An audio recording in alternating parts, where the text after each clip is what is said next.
across the UK, on DAB+, on YouTube, on your mobile, and on your side. This is Talk.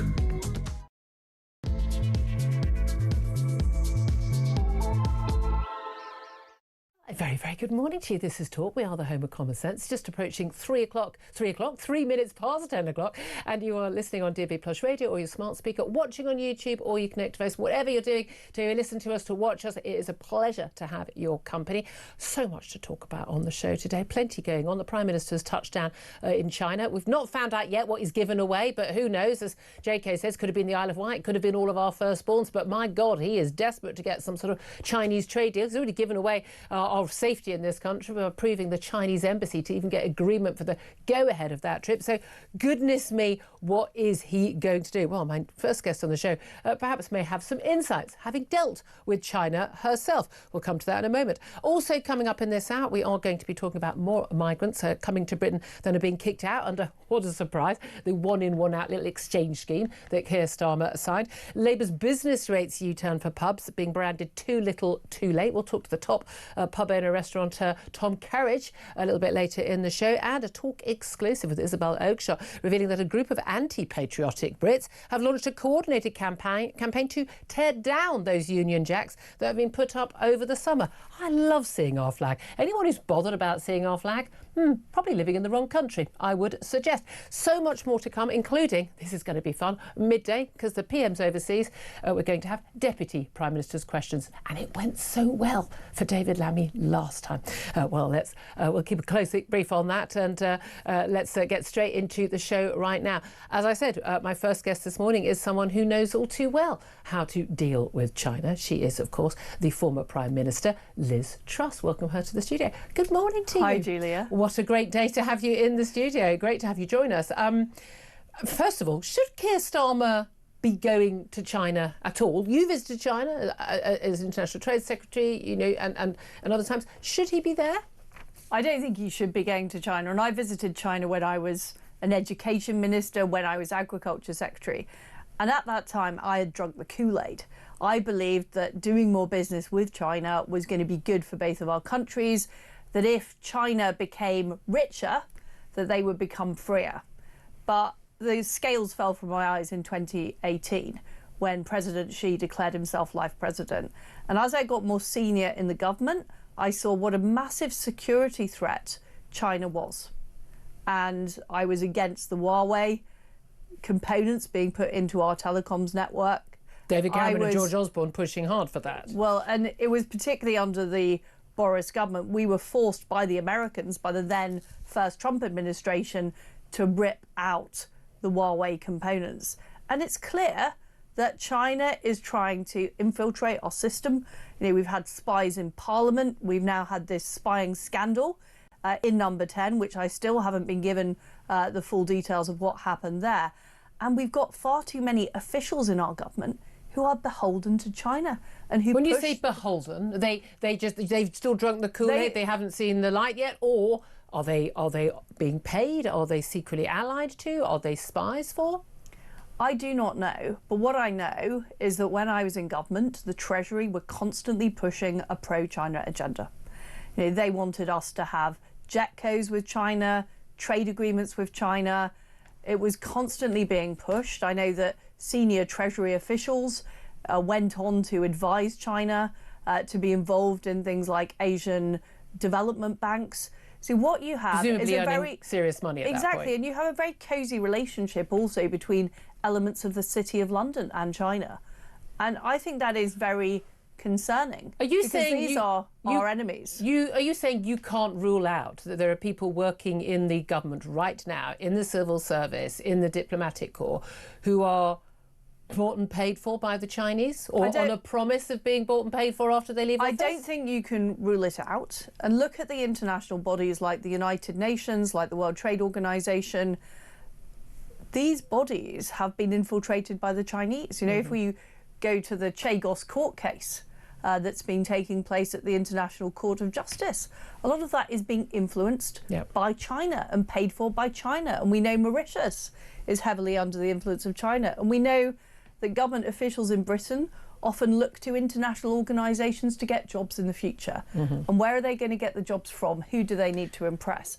And we've seen Canada as well with Mark Carney kowtowing to China, former governor of the Bank of England, very pro-China when he was in that position. Are people pro-China, though, because they're a little bit naive, or because it's a powerhouse economy? It's the second biggest economy in the world. As the Prime Minister has said, he hasn't got rose-tinted glasses, and I'm paraphrasing, over China, but, you can't ignore China. The amount of times you order something online, you buy it at a shop. Odds are it's made in China. We have to face up to that reality, unless we're all going to say we're not going to buy stuff from China, we're not going to be trading them en masse, we're going to buy goods from elsewhere and we pay more. I mean, I'm not against trading with China per se, but what I think we've got to be very careful about are things like critical minerals, high-tech equipment, armaments or goods that can be used as armaments. And of course it's America that is the country that has the wherewithal to take on China and challenge China. But I think we need to be clear which side we're on. And this approval of the mega embassy in Britain, which allows the Chinese to spy on us, after they've been caught spying in Parliament, after they've been caught spying in number 10 Downing Street, we're now saying it's open season on the city. You can spy on our internet connectivity. It is astonishing what is happening. We understand that the Prime Minister and his team have all got burner phones, but that's not using standard practice. Yeah, that's practice. Every time you go to China. In fact, every time you go to a number of other countries, including India, you would typically take a burner phone. That's standard practice. The report yesterday was claiming that phones were bugged. Mobile phones belonging to the aides of Boris Johnson, Rishi Sunak and you. Lots of question marks about whether actually your actual mobile phone yourself was bugged. I remember at some point you went very incommunicado, a lot of people wondering it, and Rishi Sunak as well. We understand that your phones were confiscated to all intents and purposes, put in a sealed case in a sealed room. Was your phone bugged, do you believe, by the Chinese? Well, I have some evidence that my phone was interfered with, possibly not by the Chinese. When I was in the Foreign Office, I haven't heard anything apart from what I've read in the press about the Chinese specifically. You haven't asked the security services yourself? I haven't, no. You have a security detail. I mean, with the Met, surely someone could ask. I will ask once I've finished doing this media discussion. Get back to us. Get back to us. Okay, but you're very, very wary. Is there anything? You just have to be. I mean, I think in government there is now a culture where you've got to be wary of anything you say on a phone, anything you write in an email. Yeah. If you're going to have a seriously secure discussion, you go to a secure room. Yeah. You have no phones in it, so you just wouldn't have those types of conversation on a regular phone. I mean, you've said that the UK is too soft on China. As you said, you had drunk the Kool-Aid. You then became very hawkish, certainly by the time you were Prime Minister, but also I think as international trade as well. You visited Taiwan. The Prime Minister, I mean, he'll have to raise these issues because he's going to be asked, have you raised these issues? And he has to say yes, whether it's about Taiwan, whether it's about the Uyghurs and basically slave factories, whether it's about the British prisoner from Hong Kong, Jimmy Lai, who's still behind bars and in solitary confinement for the last 5 years, simply for, trying to keep freedom in Hong Kong. When he raises those issues, does that scupper the chances of a trade deal, or can they be raised in a sort of, I've said it, I've ticked the box, let's move on, because what I want is a trade deal to improve the British economy? And is that trade deal, if we get it, is it worth it for that? Well, no, it's not. And the Chinese often don't follow the letter of the law on trade deals anyway. Yeah. And I've had lots of incidents of shipments when I was DEFRA secretary being held outside Beijing on spurious grounds. The Chinese cannot be trusted. They signed up to the COP climate change deal, but they're busy building coal-fired power stations. Well, they're sensible, aren't they, on that front? And anybody who has had dealings with China understands that the promised investment often doesn't come, or if it comes with strings attached. I think the situation is, Keir Starmer is desperate. The British economy is in a dire state. It's been stagnant, not just for the last 2 years, but pretty much the last 25 years. People's living standards are not increasing. His whole philosophy of the economy is wrong. He's a Keynesian. He believes in tax and spend. He believes in big government. We're at the end of that experiment and it's been an utter disaster and he can't cope, which is why he's just clutching at any straw he can, and this straw is China. He would say, worry not to for it to come here, he would say that, it's all down to you. You're the one who broke the economy when you were Prime Minister briefly. That's what he'd say. It's rubbish. I mean, every single economic indicator is worse than it was when I was in office. And the Bank of England had admitted that the crisis in 2022 was caused by them. They admitted that in a report they sneaked out in 2024. But the problem is Keir Starmer, the Bank of England, the Treasury, they're all part of the same economic groupthink. They all believe in net zero. They all believe in DEI. They all believe in mass migration. They all believe in big government. It doesn't work. I'm the Prime Minister who tried to change it. I got sabotaged by these people. And now, they're trying to blame me. What a joke. They're trying to blame me for 30 years of stagnation. I don't think so. I think, look at Britain's energy prices. Yeah. The highest in the world. I tried to get fracking going because I wanted to reduce the energy prices. The minute I was out of office, fracking was banned again. How is that working out for people in Britain? Look, we still have the joyful possibility of an Ed Miliband chancellorship in the Treasury. Looking forward to that if Andy Burnham did make his way back into government and he appointed him as Chancellor? Well, I don't think Andy Burnham is going anywhere near the House of Commons anytime soon, because whatever you say about Keir Starmer, he has got a pretty firm grip on the Labour Party and he's managed to keep Burnham out. And I can't see that many more by-elections coming up. So I think we'll be let off the possibility of Ed Miliband as Chancellor. But the point I would make is that the Chancellor makes very few decisions these days. All of the monetary policy is down to the Bank of England, which they've utterly failed on. We've got a terrible inflation rate. No one's holding Andrew Bailey to account, by the way. No one cares about him. And you've got the OBR, the Office of Budget Responsibility, are in charge of tax and spend policy. And their forecasts are always wrong. So yeah, Rachel Reeves is simply just a spokesman for these people. I mean, she's not a very good spokesman, but that's what is going on. OK, let me talk to you. You're talking about people trying to sabotage you. We've had a lot of psychodrama, have we not, between Tories Thank God and Reform. I have to say, it's such a relief not to be directly involved in these. Even though people keep talking about me, at least I'm not involved in today's psychodrama. Well, right now at this moment, Tory leader Kemi Badenoch is giving a speech in central London. She's used Labour and Reform of psychodrama, but she just said, I was elected by Conservative Party members to renew and rebuild. That's exactly what I'm doing. People who don't agree with this direction need to get out of the way. Do you agree with Kemi Badenoch's direction of travel as leader, or do you need to get out of the way, and have you been approached by Reform? Well, I'm not currently involved in myself in party politics. I've set up a new show, the Liz Truss Show. The Liz Truss Show. How did you come up with that name? It's available. It's available on YouTube. It's available on Rumble. I talk about the issues because she's got the plug-in. I did. Are ask you still you a to member get of? I would have got to it. Are you still a member of the Conservative Party? I am. But the show is non-party political. It's all about how Britain and its decline isn't just a problem of party politics. It's a problem of our system. It's a problem of the civil service. It's a problem of the bureaucracy. It's a problem also of the mainstream media and the BBC, who have peddled a false narrative for a very long time.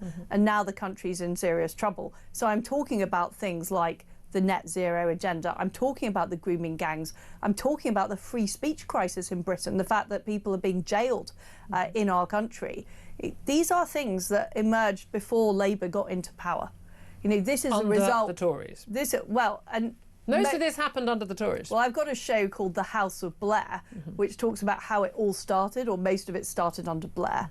With a human rights but you lot were in act. power for 14 years. You were in a lot of those governments. You could have stopped a lot of it. Absolutely right. I completely agree with that, Julia. We should have reversed the Human Rights Act, the Climate Change Act. We should have reversed the Bank of England Act. We should have done all of that. There was not agreement in the Conservative Party because there were too many Conservatives in name only. And are those there people, still? I'm afraid. We've got Andy Street, Ruth Davidson, some and of them others. are still hanging around. They're desperate. They're desperate. So there are 7 million voters who are centre or centre-right, and they're looking for a party of centrists like that. The trouble is, those people are going to vote for Ed Davey. I don't see the gap in the market for more centrism. Okay. The gap in the market is for a party who says the whole Blair experiment was a disaster. we can't stop illegal immigration.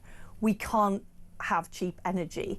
Our economy's in a mess thanks to all these Blairite policies that tied up the state. I mean, it's so difficult being a minister now because all of the decisions have been taken away from you. They've been given to these so-called independent bodies that have essentially been taken over by left-wing human rights obsessives.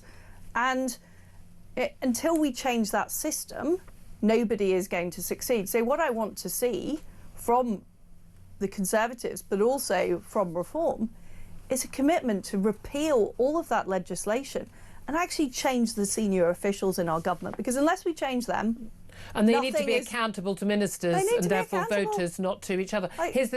But which is the party best placed right now? Under Kemi Badenoch's leadership of the Tories, Nigel Farage's leadership of Reform, which is the party best placed to do that? Who would make the better Prime Minister? What I'm saying is that... Answer the question. I'm not going to answer the question because Why not? I am... You're a Conservative Party member. Surely the answer to you must be Kemi Badenoch. If it's not Kemi Badenoch, obviously, does that tell us you may be considering defecting? My answer is I'm not getting involved in party politics at the moment.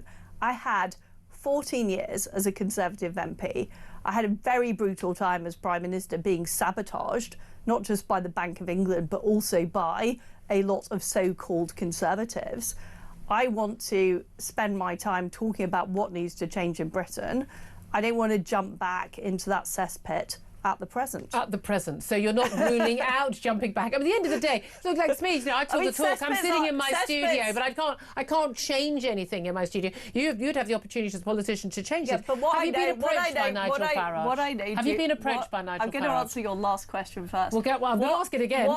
What I know from being involved in politics is that it is downstream of the system and the media. And this is why I have set up my own show, The Liz Truss Show, and I want to develop independent... Available on YouTube and Rumble. Available on YouTube and Rumble. Because I want to see a real challenge to the way Britain is governed. Okay. I think the problem is much bigger than party politics. And what journalists like you, Julia, like to do is reduce things to a pantomime of do you like this person, do you like that person? No, what are you going to do? With all due respect, Liz Truss, as somebody who was reported by my own government to American Home, Anti-Counter-Terrorism Unit for the stuff I was saying, calling out... You'll probably get political asylum now in the United States, When I was calling out lockdown policies, things like that, with all due respect, and I was, you were very solid on the trans issue and things like that, but with all due respect, on lockdown, perhaps the biggest event of our lifetimes, you were very quiet. I wasn't. I could have lost my job. I could have lost my livelihood. We lost our YouTube page. I was being absolutely attacked non-stop. You staged them. I didn't. So don't blame all the media. Some of us were speaking out. I respect you for that, Julia. At the time, I was Trade Secretary, and I had to get almost 100 trade deals done in a year. And I was pretty much the only person travelling during COVID on empty planes, allowed to, going around the world trying to sort out... You should have spoken out. You did speak up in Cabinet. I did speak up in Cabinet. I'm told you did not speak up in Cabinet. Well, that's bollocks. That is absolute bollocks. I did speak up in Cabinet. Okay. I did speak up in Cabinet. I'm going to come back to But I think this is an important thing for listeners to understand. When you're in politics, you operate under collective responsibility. I get that. So once you agree something in Cabinet, you have to go along with the line. Now, COVID, I didn't like the lockdowns. I probably supported the first one, but I certainly didn't support the subsequent ones. However, I had a lot of trade deals to do.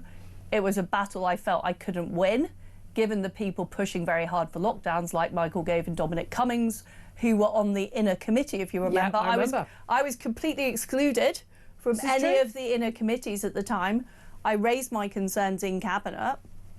Okay. But yes, you were right, Julia. If that's what you want me to say. No, I'm just saying. The media, politics down through the media. Sometimes we can move the dial.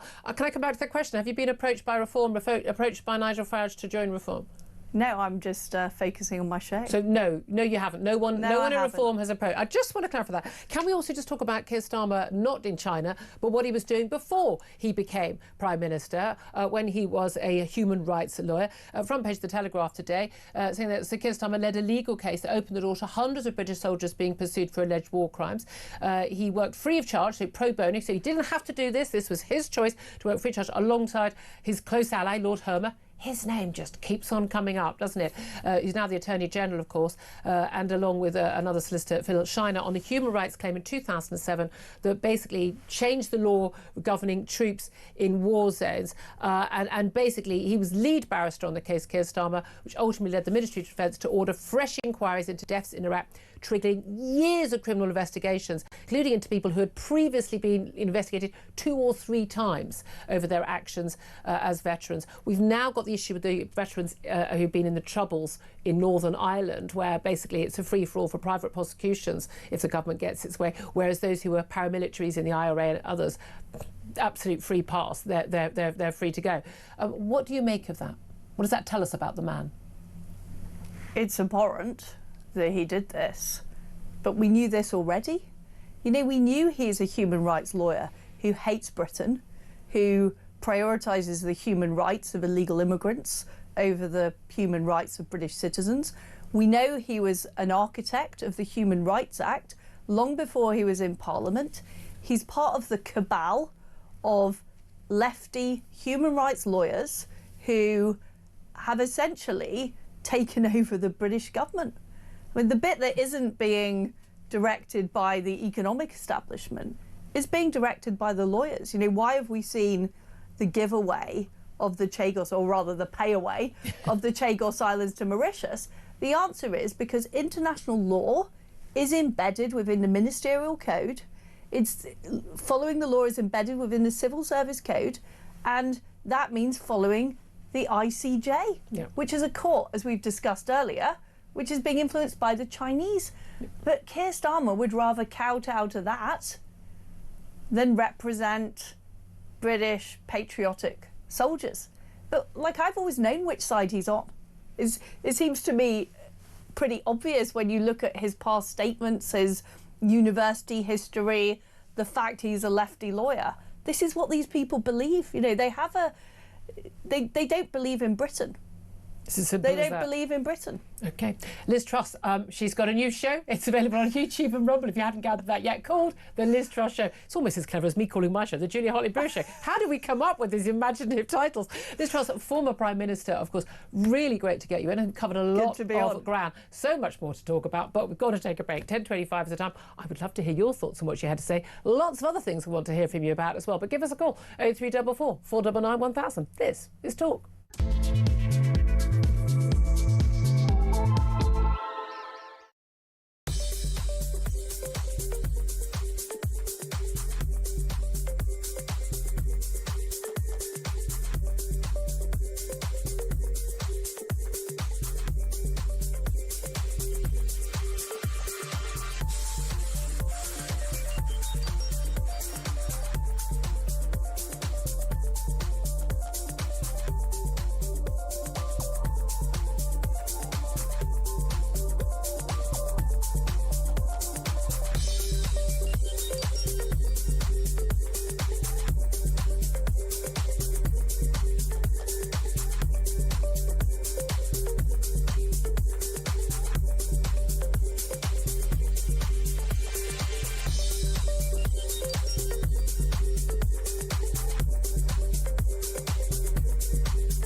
A lot of them are very disappointing. And they're just sort of quite robotic and boring people. And they're not like real people. And I know people say that, and I don't want to just say the thing that everyone says, which is they're not like real people, they're like robots. But I promise you, they really, really are. But Suella is one of the few who, I've said this before, she might be insulted by this because we're probably closer in age, so it's not possible, but she could be my auntie. That's how I feel about Suella. She's a proper person. She's fun and interesting. She's a real human being. So I'm happy for her and I'm happy for reform. Across the UK, on DAB+, on YouTube. YouTube, on your mobile, and on your side. This is Talk. Good morning, welcome back to the show. 10:27 is the time. Well, goodness me, that was quite punchy from Liz Truss, wasn't it? In terms of her views on where we are in China and indeed on Keir Starmer. And well, I'd love to hear your thoughts on all of that. 0344 499 1000. I'd also love to hear your thoughts on lots of the other big stories we're talking about today, which we're about to get to. One of the key stories, I think, that announcement yesterday. Rachel Reeves, the Chancellor, apparently too fit, or I don't know, maybe busy playing chess. I don't know what else she was doing, rewriting her CV probably, I don't know. But she was too busy. She sent an underling to the House of Commons to announce apparently a £300 million bailout for pubs. Not for restaurants and cafes, just for pubs, because they all, you know, working class people go to pubs, so we like pubs, don't we? Well, they don't like pubs that much, because that bailout, which is a U-turn on business rates to help struggling pubs, has been branded too little too late by, well, pretty much everybody involved in this. Certainly the pub landlord who we spoke to, Andy Lennox, a couple of weeks ago, who set up that whole basically ban your Labour MP from the pub campaign. He's certainly not changing his views. We're going to be talking to a leading publican and indeed restaurateur, Tom Kerridge, a little bit later in the show about what he makes of it. But too little too late to save the pub. I'm asking you this morning, how do we save the Great British Pub? I mean, for a start, you need to go out to the pub, guys. You need to actually be there spending your money, because that's kind of a bit crucial. But of course, people haven't got any money. Then it's difficult for them to spend that money, isn't it? But I'd love to hear your thoughts. Give us a call, 0344 499 1000. Text the word talk in your message to 87222. Get in touch with us on X at Talk TV. Calls are charged at the national rate. Text costs one standard network rate message, as you know. So I like to say, joining me for the show, not the whole show, we only just let her in the studio, is Claire Pearsall, former Conservative Government Advisor. Good morning to you. Good morning. Welcome back. You've been on your travels. You've been to Iceland. I have, yeah. Birthday trip, absolutely amazing. 21st birthday trip. She had a wonderful time, but you've come back to, I mean, you think pub prices are expensive here. So tell me what you told me earlier about one round you bought. Oh, one round of a gin and tonic, no alcohol beer, and a soft drink, cola drink, which came to £55. You think we've got it bad here, guys? Seriously, Iceland's even worse. But we're heading that way. I think we're heading that way. I really do.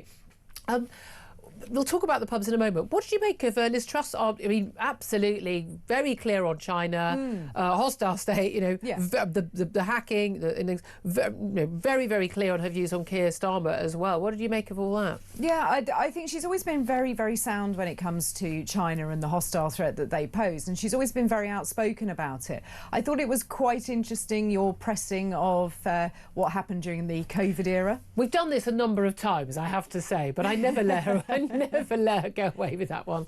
And same with Kemi Badenoch. Yeah, they were all quiet. Absolutely, and they need to be held to account for that, and they need to be able to explain why. As do all Westminster journalists who, when the biggest story of their lifetime happened, didn't see it. Yeah, they were too busy in their gardens enjoying spending time at home. That's right. They were. So that's what happened. But I enjoyed your pressing on whether she would join Reform, whether she'd been approached. That was interesting. The answers, I thought, were very caged. I thought things were left quite open. Yes. I did think. Well, now would she be a bonus for Farage? And there'll be a lot of people, you know, who might think. But anyway, let's go back to the trip to China. Keir Starmer's arrived in China. He hasn't given away, you know, our firstborns yet. Matter of time. He is desperate for some sort of trade deal with China. There is no trade deal that we can get with China. We are a minnow compared to China. They care not a jot about trade with us, other than the fact they can sell us cheap tat and solar panels and wind turbines and electric vehicles, all made in coal-produced factory, producing coal-fired factories. I mean, they're having a laugh at us. They're making money out of us. Of course even when they buy our fancy luxury goods, they're made in China in the first place. Yeah. What deal could he possibly get out of China? Well, I don't think he can. I think what he's going over there for is to ask them to be nice to us and be our friend on the world stage, because we seemingly don't have many. What he really needs to do is you've brought up the solar panels. This is an issue close to my heart at the moment, a solar farm proposal down the road where I live. Horrendous. So ugly. On the green belt. And of course these solar panels are made, as you say, coal-powered industries, shipped over and made by Uyghur slave trade. Yeah, I mean, so they're bad always round. And of course, solar energy isn't going to cope with the UK. Oh, you know, I mean, you and your facts. You've got to stop bringing facts up. Ed Miliband might hear them and he'll be all upset. But this is the thing. I mean, it was so clear. The announcement of this trip, which has been long on the cards, was announced within 24 hours of the final approval being given for that Chinese embassy. Yes. Just across the river from here. I'm still convinced that they can keep that legal issues overall going on that for the next few years. I don't think that's ever going to go ahead. I'm pretty sure the next government, whoever it is going to say, not happening. I hope so. So do I, because I think the security implications are absolutely massive by having it there. And it's always a sign of a prime minister in trouble when they leave the country so frequently. And now he's gone about as far as he can go to avoid PMQs. Feel free to stay there. I mean, he's only there for, was it 3 days, then he's going to Japan. Yeah. Look, I understand you. The Great Wall of China's lovely. Go there, you know, just go and do a nice little tour. Well, he could, couldn't he? He could go down, he could go to Thailand, perhaps, and then he can go on to Australia. I can recommend New some Zealand. lovely rooftop bars in Bangkok. I want to see Prime Minister. Stay out, stay away as long as you want. I mean, and also, we still have the pleasure of his deputy, David Lammy, stepping in to do Prime Minister's questions today. And it went so well for him last time. I mean, we're all sort of waiting, aren't we, for what's going to be the next thing. He didn't wear a poppy at Remembrance Time. He made such an error at the last There was some announcement, some live news on air while he was standing up as well. No, he doesn't. Had to respond to prisoners that have been released and things like that. The number of prisoners, and given that he was Justice Secretary, it's a small point worth making. I imagine that those sort of issues are going to come up as well. Where are you on these pubs? Because apparently a £300 million pubs business rate U-turn. A lot of reports saying it's the 12th U-turn. I'm pretty sure it's the 13th. Oh, I think this is the 13th. I'm pretty. It's a number. U-turns come along. You wait for a U-turn, and then 13 come along at the same time. It's been branded as too little, too late. It is very little. We are talking about some pubs seeing their business rates. I mean, all the help that was given during the COVID years basically taken away. It's okay. It's going to come. There's going to be some help back for the next 3 years, but not that much. They're looking at their business rates. Having told in the budget they were going to be better off. Their business rates, some of them are going up, by tens of thousands of pounds a year. Yeah. At the same time that customers completely dropped off because no one's got any money and no one's out. I mean, particularly in January, you go to the pub and it's going to be half empty or empty entirely. And then they're talking about giving them help worth, for the average pub, £1,650. I mean, that doesn't even cover, I don't think that covers the increase in minimum wage or national insurance for your lowest paid employee. No, it really doesn't. And when you look at the amount it costs to employ a 21-year-old, let's go for a young person, in 2020, I think it was 2010, it cost £17,000 all in to take minimum wage, what, 40 hours a week? Yeah, 40 hours a week. And now, today, it would cost the same employer £29,000.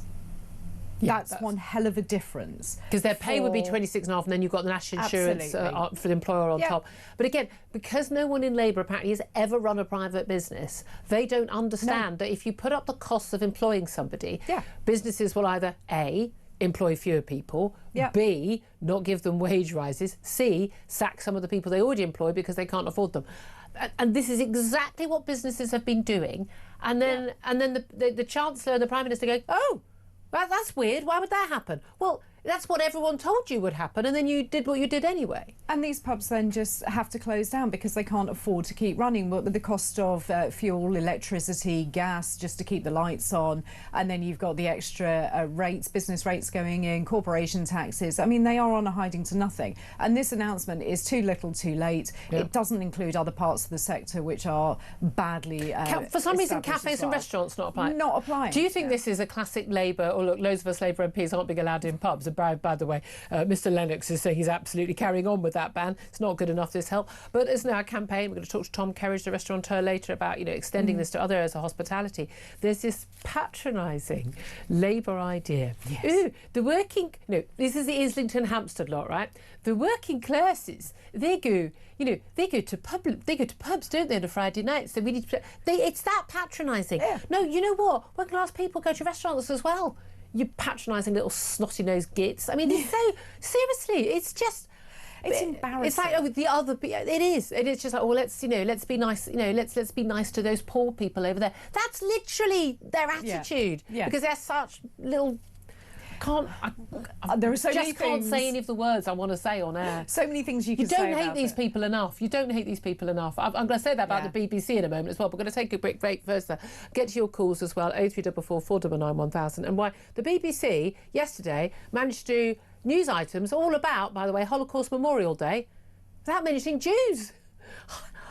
You couldn't make this stuff up, but that really happened. And we'll prove it to you in a few moments. This is Talk.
Across the UK, on DAB+, on YouTube, on your mobile, and on your side. This is Talk. Good morning, welcome back to the show. 10:39 is the time. Do give us a call, have your say on a particular interview with the former Prime Minister Liz Truss, and anything else you want to talk about, especially also the pubs, and how do we save the Great British Pub, because clearly this government is not intent on doing that. 0344 499 1000. Claire Pearsall's still with me, former Conservative government advisor. Just want to raise this other story. It's not the biggest story of the day. I get that. A lot of people go, oh, I don't. This stuff does matter though, because this is about the BBC. And I want to play you a little clip of various BBC programmes and news presenters talking about Holocaust Memorial Day, which was, of course, yesterday. Have a little watch and a listen. 27th of January, Holocaust Memorial Day, a day for remembering the 6 million people who were murdered by the Nazi regime over 80 years ago. Now, today marks Holocaust Memorial Day, a day for remembering the 6 million people who were murdered by the Nazi regime over 80 years ago. Today marks Holocaust Memorial Day, a day for remembering the 6 million people who were murdered by the Nazi regime over 80 years ago. So 3 different news programmes, major presenters, all saying the same thing. Clearly a script that, if it's the BBC, has gone through at least 20 very senior people in a committee. And did you hear what wasn't said? Because they were saying the Holocaust Memorial Day was about the 6 million people who were murdered. No, it's not. No, not more than 6 million people were murdered in the camps by the Nazis. The key figure that 6 million refers to is Jews.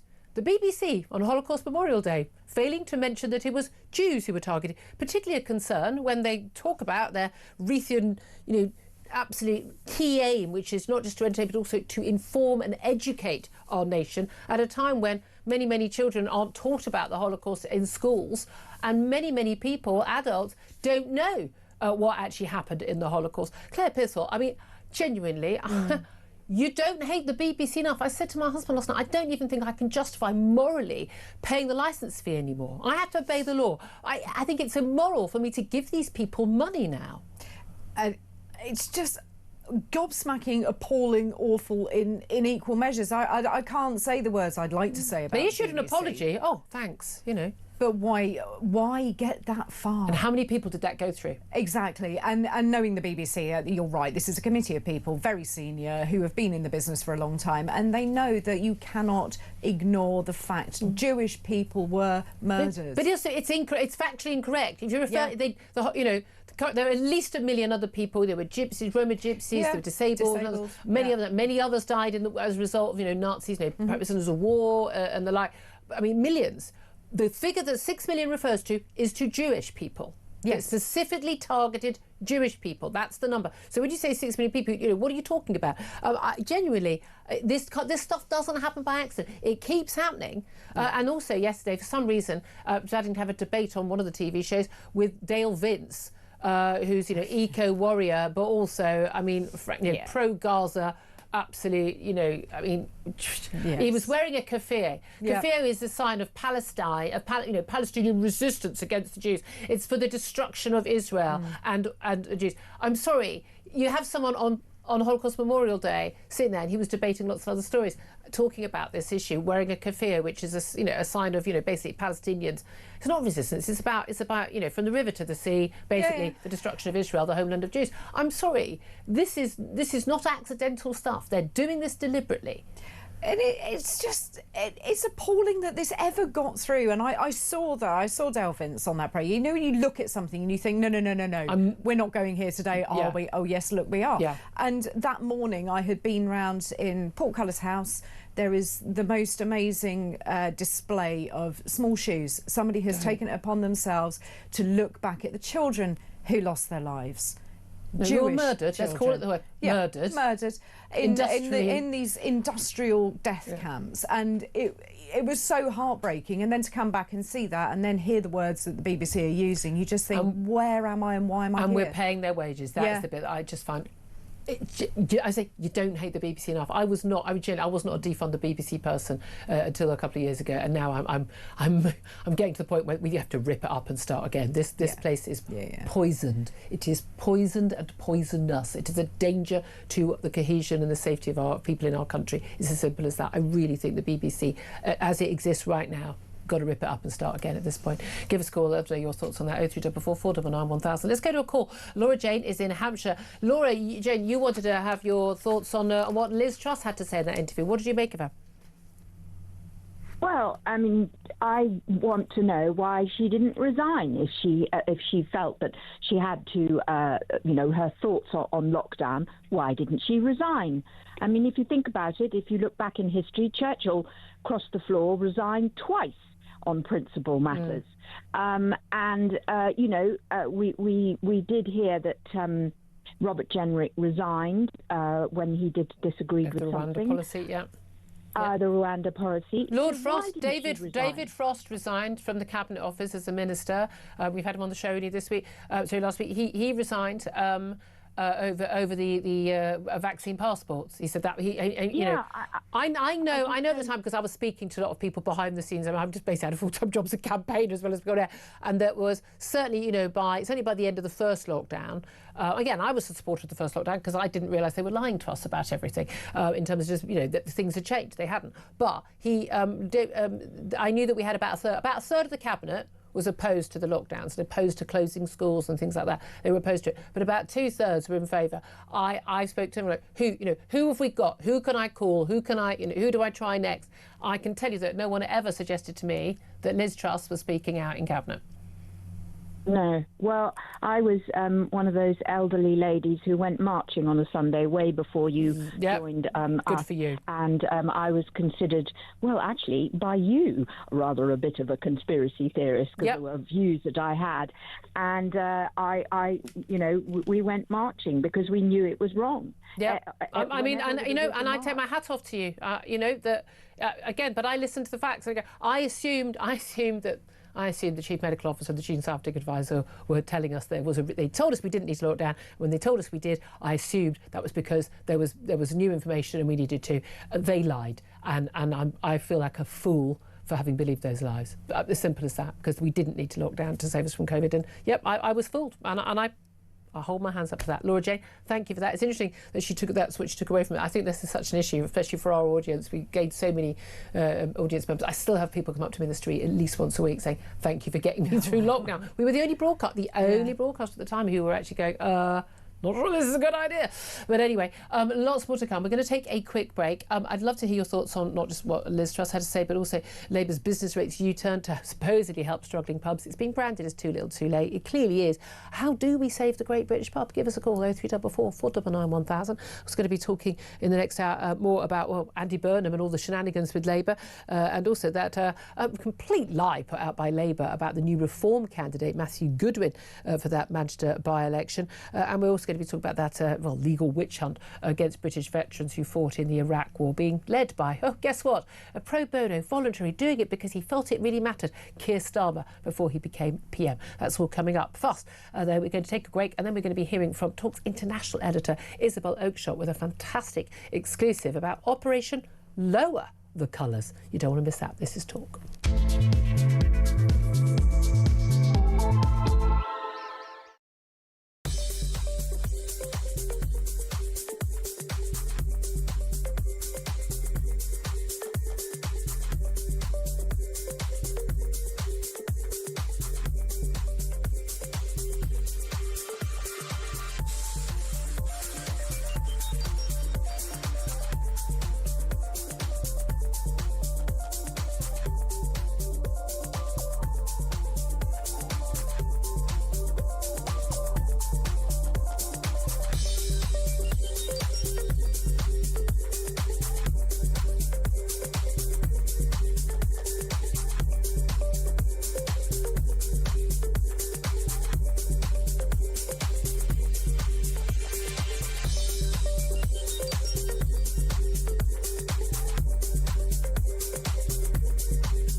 And a lot of them are very disappointing. Yeah. And they're just sort of quite robotic and boring people. And they're not like real people. And I know people say that, and I don't want to just say the thing that everyone says, which is they're not like real people, they're like robots. But I promise you, they really, really are.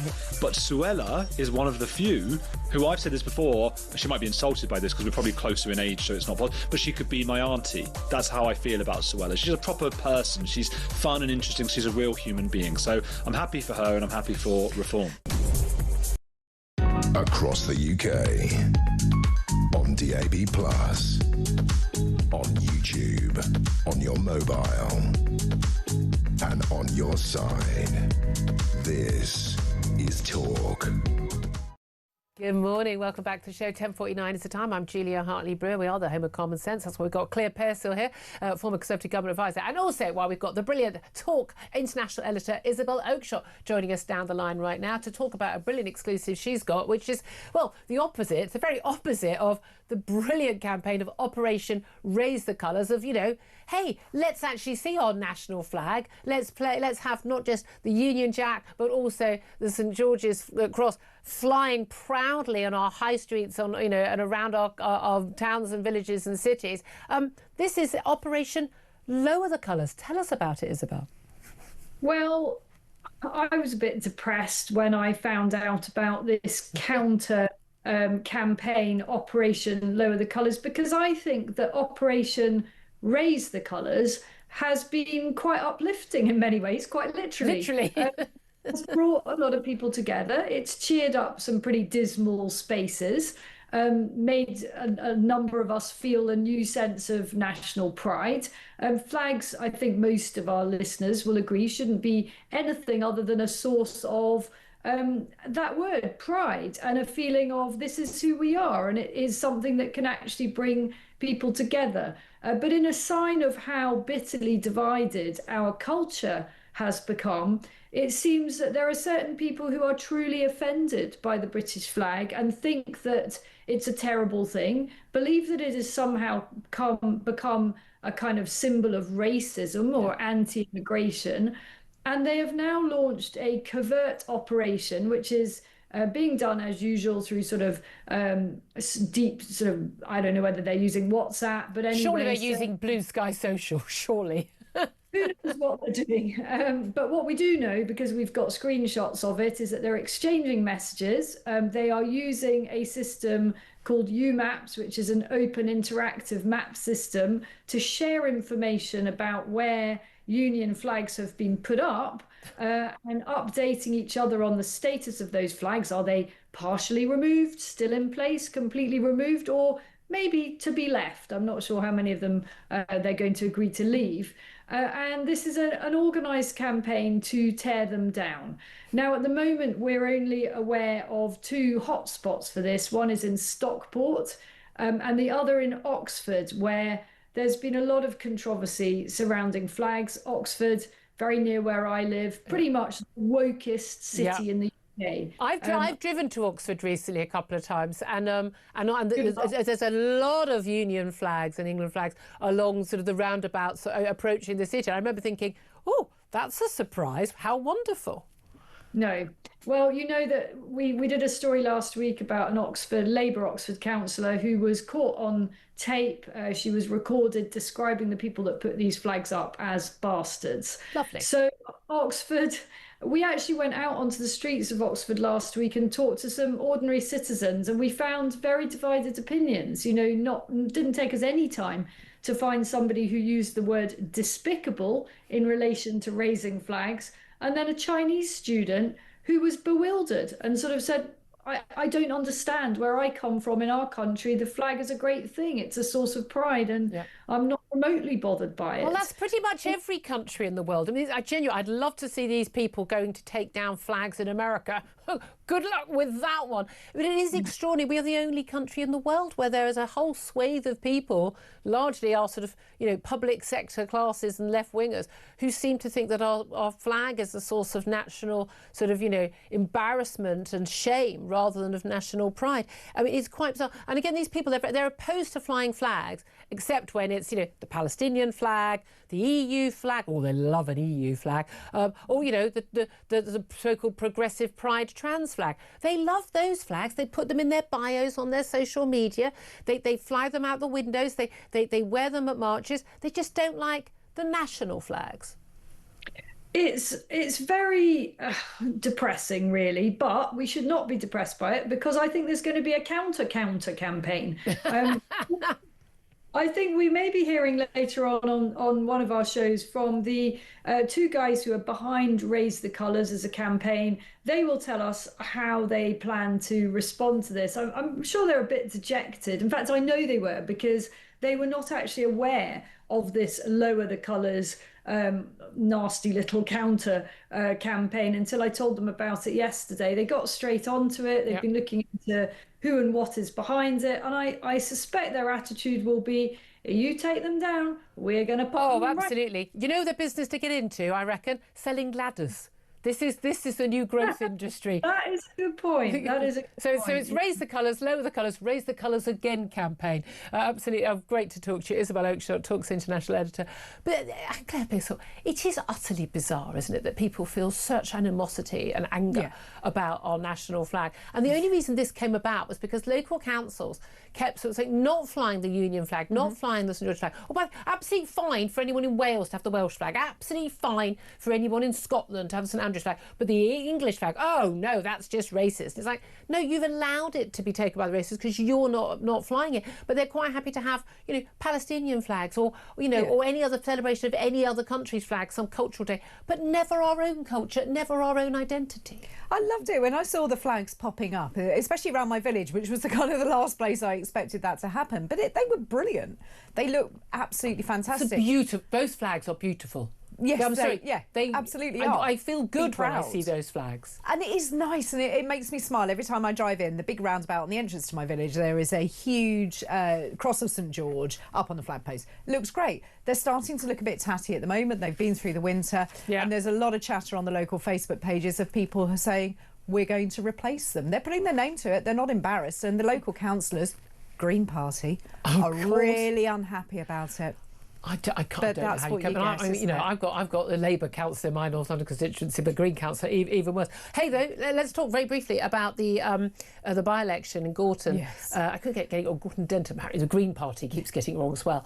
But we've got the first candidate. We know it's not going to be Andy Burnham as the Labour candidate. Big battles over was he or was he not told whether he was blocked or not. I mean, who cares? I mean, you always knew you were going to be blocked, Andy Burnham. Who were kidding?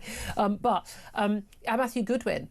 Someone I've got so much time for, a former academic. His daily blogs are absolutely superb. His analysis, his polling. He is going to be the Reform candidate. Yesterday, and let's play a very quick clip, Labour Party, the official Labour Party account, put out this post on social media of Matthew Goodwin. I was lucky enough, or unfortunate enough, to be in Manchester a few days ago, and the energy in this room is 10 times what it was in Manchester. So, congratulations. Well, they put, this is what Reform's latest candidate thinks about where he's standing to represent. Except, if anyone who'd actually recognised that clip, and it was pointed out within seconds, I was among the people who pointed out and knew straight away, he wasn't slagging off Manchester as a city. Oh, God, no, what a terrible city. He was talking about he just left the Conservative Party conference in Manchester, which Labour Party would have known. To make that clip, you would have known the context of that. They knew it. Everyone, community notes, everything like that, but they've left it up. Other cabinet ministers have retweeted it, and they're like, but this is the thing. I'll call it out, whichever party does this.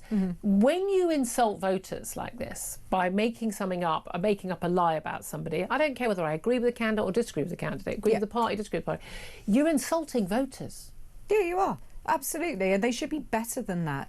You go and you look at the person's policies. I'm sorry, I'm a bit old-fashioned when it comes to politics. You'll never catch on. You look at the policies of that individual, but also I think that the Labour Party may have committed an offence against the Representation of the People Act, which states that you cannot make falsehoods against a candidate of a political party. Oh, wonderful. We like that. No, but they is. bang on about disinformation and misinformation online. And they put out some of this. And when the Tories have done that, I've told them off as well. Well, they've done some dodgy things in some of their campaigning, pretending that their social media account is an official sort of account, a sort of neutral account on something. Again, it's wrong. It shouldn't be done. And you cannot bang on about disinformation, misinformation and lies if you're doing it as well. I mean, everything that comes out of the Green Party mouths is definitely a lie, but there we are. We don't know who the other candidates are going to be, but there's no doubt at all this story is going to keep on going. This is going to be a battle royal, but apparently it's now likely to be between Reform and the Greens. What a choice. And I think the poor people of Manchester being given that choice is quite frightening, actually. They need to have a good selection of candidates, and hopefully they will. OK, well, we shall wait and see. I'd love to hear your thoughts on that, on all the other topics we're talking about. We're going to be talking more about the Prime Minister when he was a barrister choosing to be pro bono, for free, launch basically a legal witch hunt against the British veterans of the Iraq War. We're going to be talking about the pubs basically getting supposedly a bailout that, frankly, doesn't even cover the extra minimum wage and the national insurance for even one of their lowest paid employees. What would you do to save the British pub? Give us a call, 0344 499 1000. More of your reaction to what Liz Truss had to say to me a bit earlier. She seems to be pretty sure that her Prime Minister should not be in China. Your thoughts on all that, very welcome. This is Talk. We are the home of common sense.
across the UK, on DAB+, on YouTube, on your mobile, and on your side. This is Talk.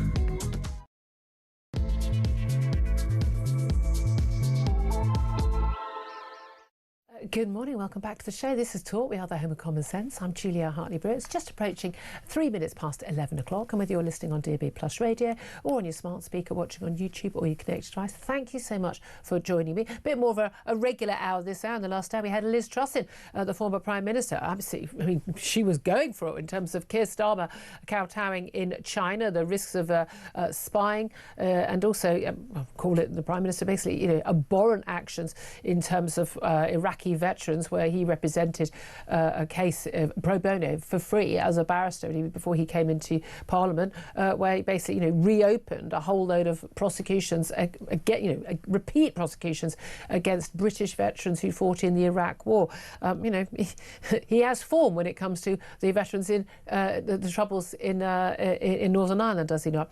So I'd love to hear your thoughts on what she had to say. 0344 499 1000. Love to hear your thoughts as well on Labour's business rates U-turn. Apparently this is going to help struggling pubs, but it's been branded very quickly as too little too late. £1,650 average is what a pub is going to get in terms of help with their business rates. That doesn't even cover the national insurance, the minimum wage rise for one employee, for goodness sake. This is why pubs are going under. But how do we save the Great British Pub? I'd love to hear from you on that.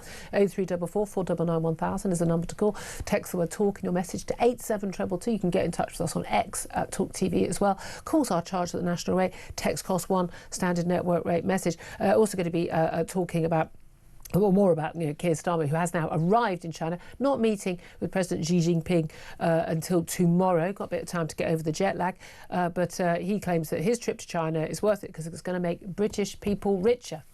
Is it, Keir Starmer? I'm not entirely sure about that. What do you think about that? Again, the number to call 0344 499 1000. So I'd like to say Claire Pearsall is still with me. She's former Conservative Government advisor. Morning once again to you. Morning. I mean, let's start with this trip to China. You know, announced straight after, within 24 hours, the Chinese embassy getting the approval across the river here. The Prime Minister saying it's all about a trade deal. Last time when Rachel Reeves went over, I mean, I think she got, was it £1 billion? I mean, yes. I mean, literally, genuinely, that is like the Chinese passing a beggar on the street, just going into their pocket, go, here you go, Britain. Here you go, Rachel. Have a bit of loose change on the way back from the pub, because people do still go to the pub, honestly. And you know, I mean, that's not, he's going to have to raise things like the Uyghur people, Taiwan, the British activist, the Hong Kong activist Jimmy Lai, who's still in prison in solitary confinement for 5 years, and he'll do that. But basically, he's going to be on his knees saying, whatever you want, please give me a trade deal because my economy is in the doldrums. What are the odds he's going to get what will actually help Britain? Well, he's not. He may get a trade deal which on paper will look very lovely, but the detail will be pretty rubbish to the UK economy. But what he isn't doing is addressing all of the security concerns that our own security services have. They've said that China is launching multiple high-profile sort of cyber attacks on the UK. I mean, this is the most active they've ever been. We have the Chinese parliamentary spy accusations. Absolutely, which fell apart. It didn't end up going to court, but there's some serious accusations there. And it's not news, is it, that anything to do with the Chinese, when they're looking at where they put their embassy, for example, is right up against all of the fibre optic cables that go into the city. Just coincidence. Coincidence. By the way, it was your lot in power about 10 years ago who sold them that. Exactly, they said they didn't say, oh, we just fancy having a nice bit of property in London. They said, we'd like to build our new Chinese embassy there. And the Tories went, fine. Yeah, and they shouldn't have done. They really shouldn't have done. I don't understand this real demand to be loved by the Chinese government. Because we all know that their human rights record is utterly appalling. Look at what they're doing to people in Hong Kong. Regime. It is. Which the Hong Kongers. You know, they can't go back to their own country. They're being targeted over here by Chinese secret police. Some people who've been protesting outside the current embassy have been dragged into the embassy grounds. That alone get out of our country. And the reality is, countries that have stood up to them, like Australia, they've done one thing right. They carry on trading. China doesn't exist without us buying their stuff. The key thing is China doesn't want to import much. They've got a whole buy Chinese policy. And even when they do people, the only thing we've got to sell them, okay, there'll be some services and things, but crucially, they want to buy a load of very posh flats in Mayfair in London as investments in case they have to flee the country. Seriously, that's what's happening. And they want to come over and set up business here to steal basically our clever ideas here. That's what they do. A lot of the industrial, sort of cyber, sort of just espionage that goes on.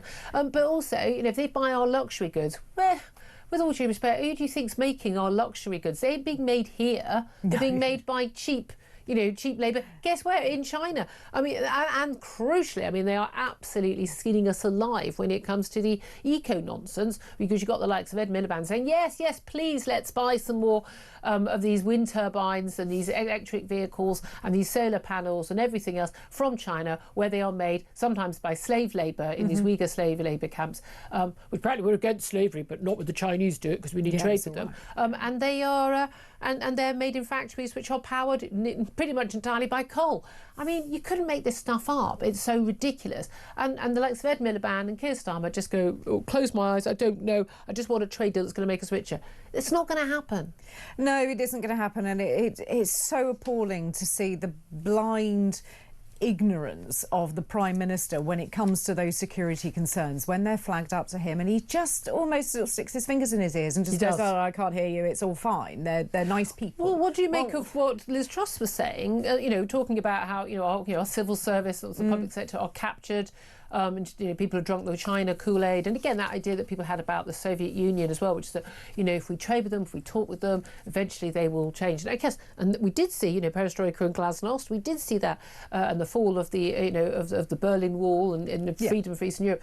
But sorry, Eastern Europe is a very different matter from China. We are talking about a guy who has just purged his last remaining possible threat, the most senior general. He is in. We are looking at King Emperor here, Xi Jinping. He's absolute power, and he's a murderer. And it's got to be. He's a murderer. That's what he is. He is a terrorist murder war. He makes Putin look like your kid brother. This guy is a bad man. Our Prime Minister is going to be, what can I do? Kowtow. And you can imagine that anybody that's gone over there, I know that the government have been told to take burner phones and things like that, but they wouldn't know what to do with a burner phone. I should imagine there'll be their own phones taken in their pockets, which means that the Chinese are just going to hack in and listen on to the anyway, they're already hacked in. Liz Truss was again suggesting that it's pretty sure that her own phone directly was taken. I think it's very, very clear if they got to the aides of the Prime Ministers, it was Boris Johnson, Liz Truss and Rishi Sunak, they probably had their phones as well. And certainly all three of those people, it's kind of just basically their phones disappeared. They no longer replied to messages. They've given new phones. Literally, you can't have this phone number anymore or this phone or anything. So I think we're pretty sure that is what happened. So good luck with that, Prime Minister. He does get to avoid the Prime Minister's questions today. You know the timing on these things. You couldn't leave on Wednesday afternoon. No. But got Deputy Prime Minister David Lammy stepping in. That'll be fun. It's always fun when it comes to David Lammy. Which David Lammy are we going to get today? Are we going to get conciliatory? Are we going to get angry, shouty man? Are we going to get the clown coming in? I like to think that'd be fun. I wonder what Claire, Kemi Badenoch is going to be asking him about because there's quite a lot of fun and games still going on with the Labour Party over this Gorton by-election, isn't there? Which is, Andy Burnham. But there was a report from Robert Peston saying he'd been told by senior figures in the Labour Party that Andy Burnham had been told quite clearly, you're Mayor of Manchester, we're not going to let you stand as a Labour candidate to get back into Parliament. We're going to block you. We're going to block you before this meeting of the NEC.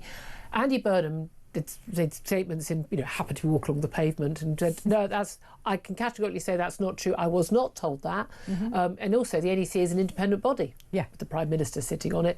And therefore they couldn't possibly have known that was the case.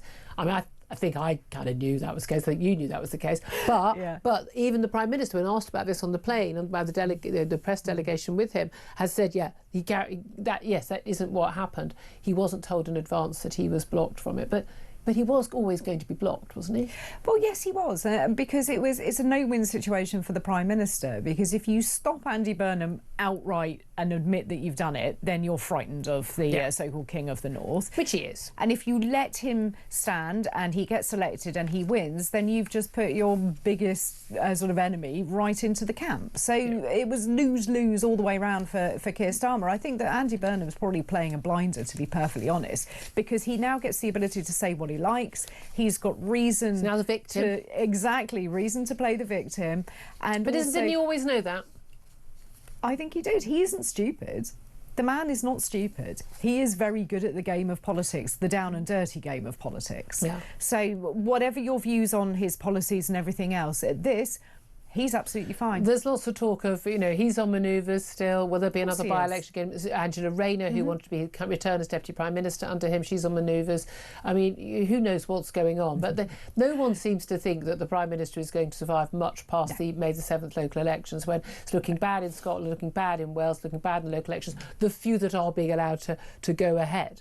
Yeah, he's got some really tough times coming up. You have a by-election coming up at very the end likely to lose this by-election. Yeah, and then you've got the local elections coming up in May, which look to be pretty appalling. You've got Wales and Scotland, as well as some. But those elections could also be bad for the Conservative Party. There is an element where, especially the Gorton by-election, if that ends up being a battle between Reform and the Greens, the only candidate we know about so far is the Reform candidate, which is former Professor Matthew Goodwin, someone who he's in contract elsewhere. Otherwise, someone I would absolutely have on the show every single week. I have to say, I think the man talks an awful lot of sense. He's gone through a witch hunt himself, has he not, over the years, for being someone who was clearly on the right but in the academia. But we don't know who the Green candidate is. There are some names which are being highlighted, but it could well be between those two candidates. That's quite telling if a major by-election comes up, and frankly, neither the Tories nor the Labour are really in the running. But I think the Conservative Party will always have difficulty in places like Manchester. I mean, it is unsurprising that we haven't revealed somebody. There is a selection process to go through, but also they'll wait to find out who the Labour candidate is, won't they? Yeah, they will do. And the Labour Party looks like they may select a local councillor, which, OK, probably quite sensible. We'll have name recognition in that area. They want to keep it low-key. And they want to keep it local. And again, we played a little bit earlier this video that Labour put out, which was of a Matthew Goodwin, the Reform candidate, basically slacking off what appears to be Manchester, whereas in fact he's actually criticising having been at the Conservative Party conference, which was in Manchester, and they would have known that absolutely when they put that out. Again, massive disinformation, misinformation. Campaigns are down and dirty. You can't complain about people putting out misinformation, disinformation online if you are doing it yourselves. And this was only on the first day. Yeah, without their own candidate in place. Yeah, exactly. Let's talk about, again, more disinformation. I mean, the pubs. We're told that there's been a big bailout for the pubs. Interesting that Rachel Reeves, while there was this big bailout for the pubs, chose to be, I don't know, sitting there with her abacus or playing a game of chess and losing it, probably, rewriting her CV. What the hell she spends her time doing? It's certainly not putting a laser focus on growth, because we ain't got any of that. But she decided to send a junior minister along to the House of Commons yesterday, Dan Tomlinson, to basically announce the formal announcement of this business rates U-turn. We're told, though, this is the U-turn. Oh, great, U-turn. We're actually not going to clobber pubs. But again, it doesn't affect all hospitality. So restaurants and cafes don't get included, because we don't care about people drinking tea or having a burger, but just people in a pub. Basically, temporary help on business rates was restricted, I say, just to pubs. But it got crippling tax rises that come into place in April as a result of the last budget. We've already had crippling tax rises in terms of national insurance rise for employers from the last budget, not helping them fully on the business rates. And again, this is temporary again. We're told this is going to help these pubs, but we're looking at pubs who are seeing their business rates double, by having to pay an extra £20,000 a year. But the help they're getting, on average, each pub is getting £1,650 worth of help, which is not much. I don't think that would cover the minimum wage increase or the national insurance increase. So they're going to still be out of pocket, aren't they? Yeah, it probably wouldn't even cover the cost of bar snacks for a week, would it? I mean, it's not a large amount of money for the industry, which has taken a hit time after time. People aren't going out as much.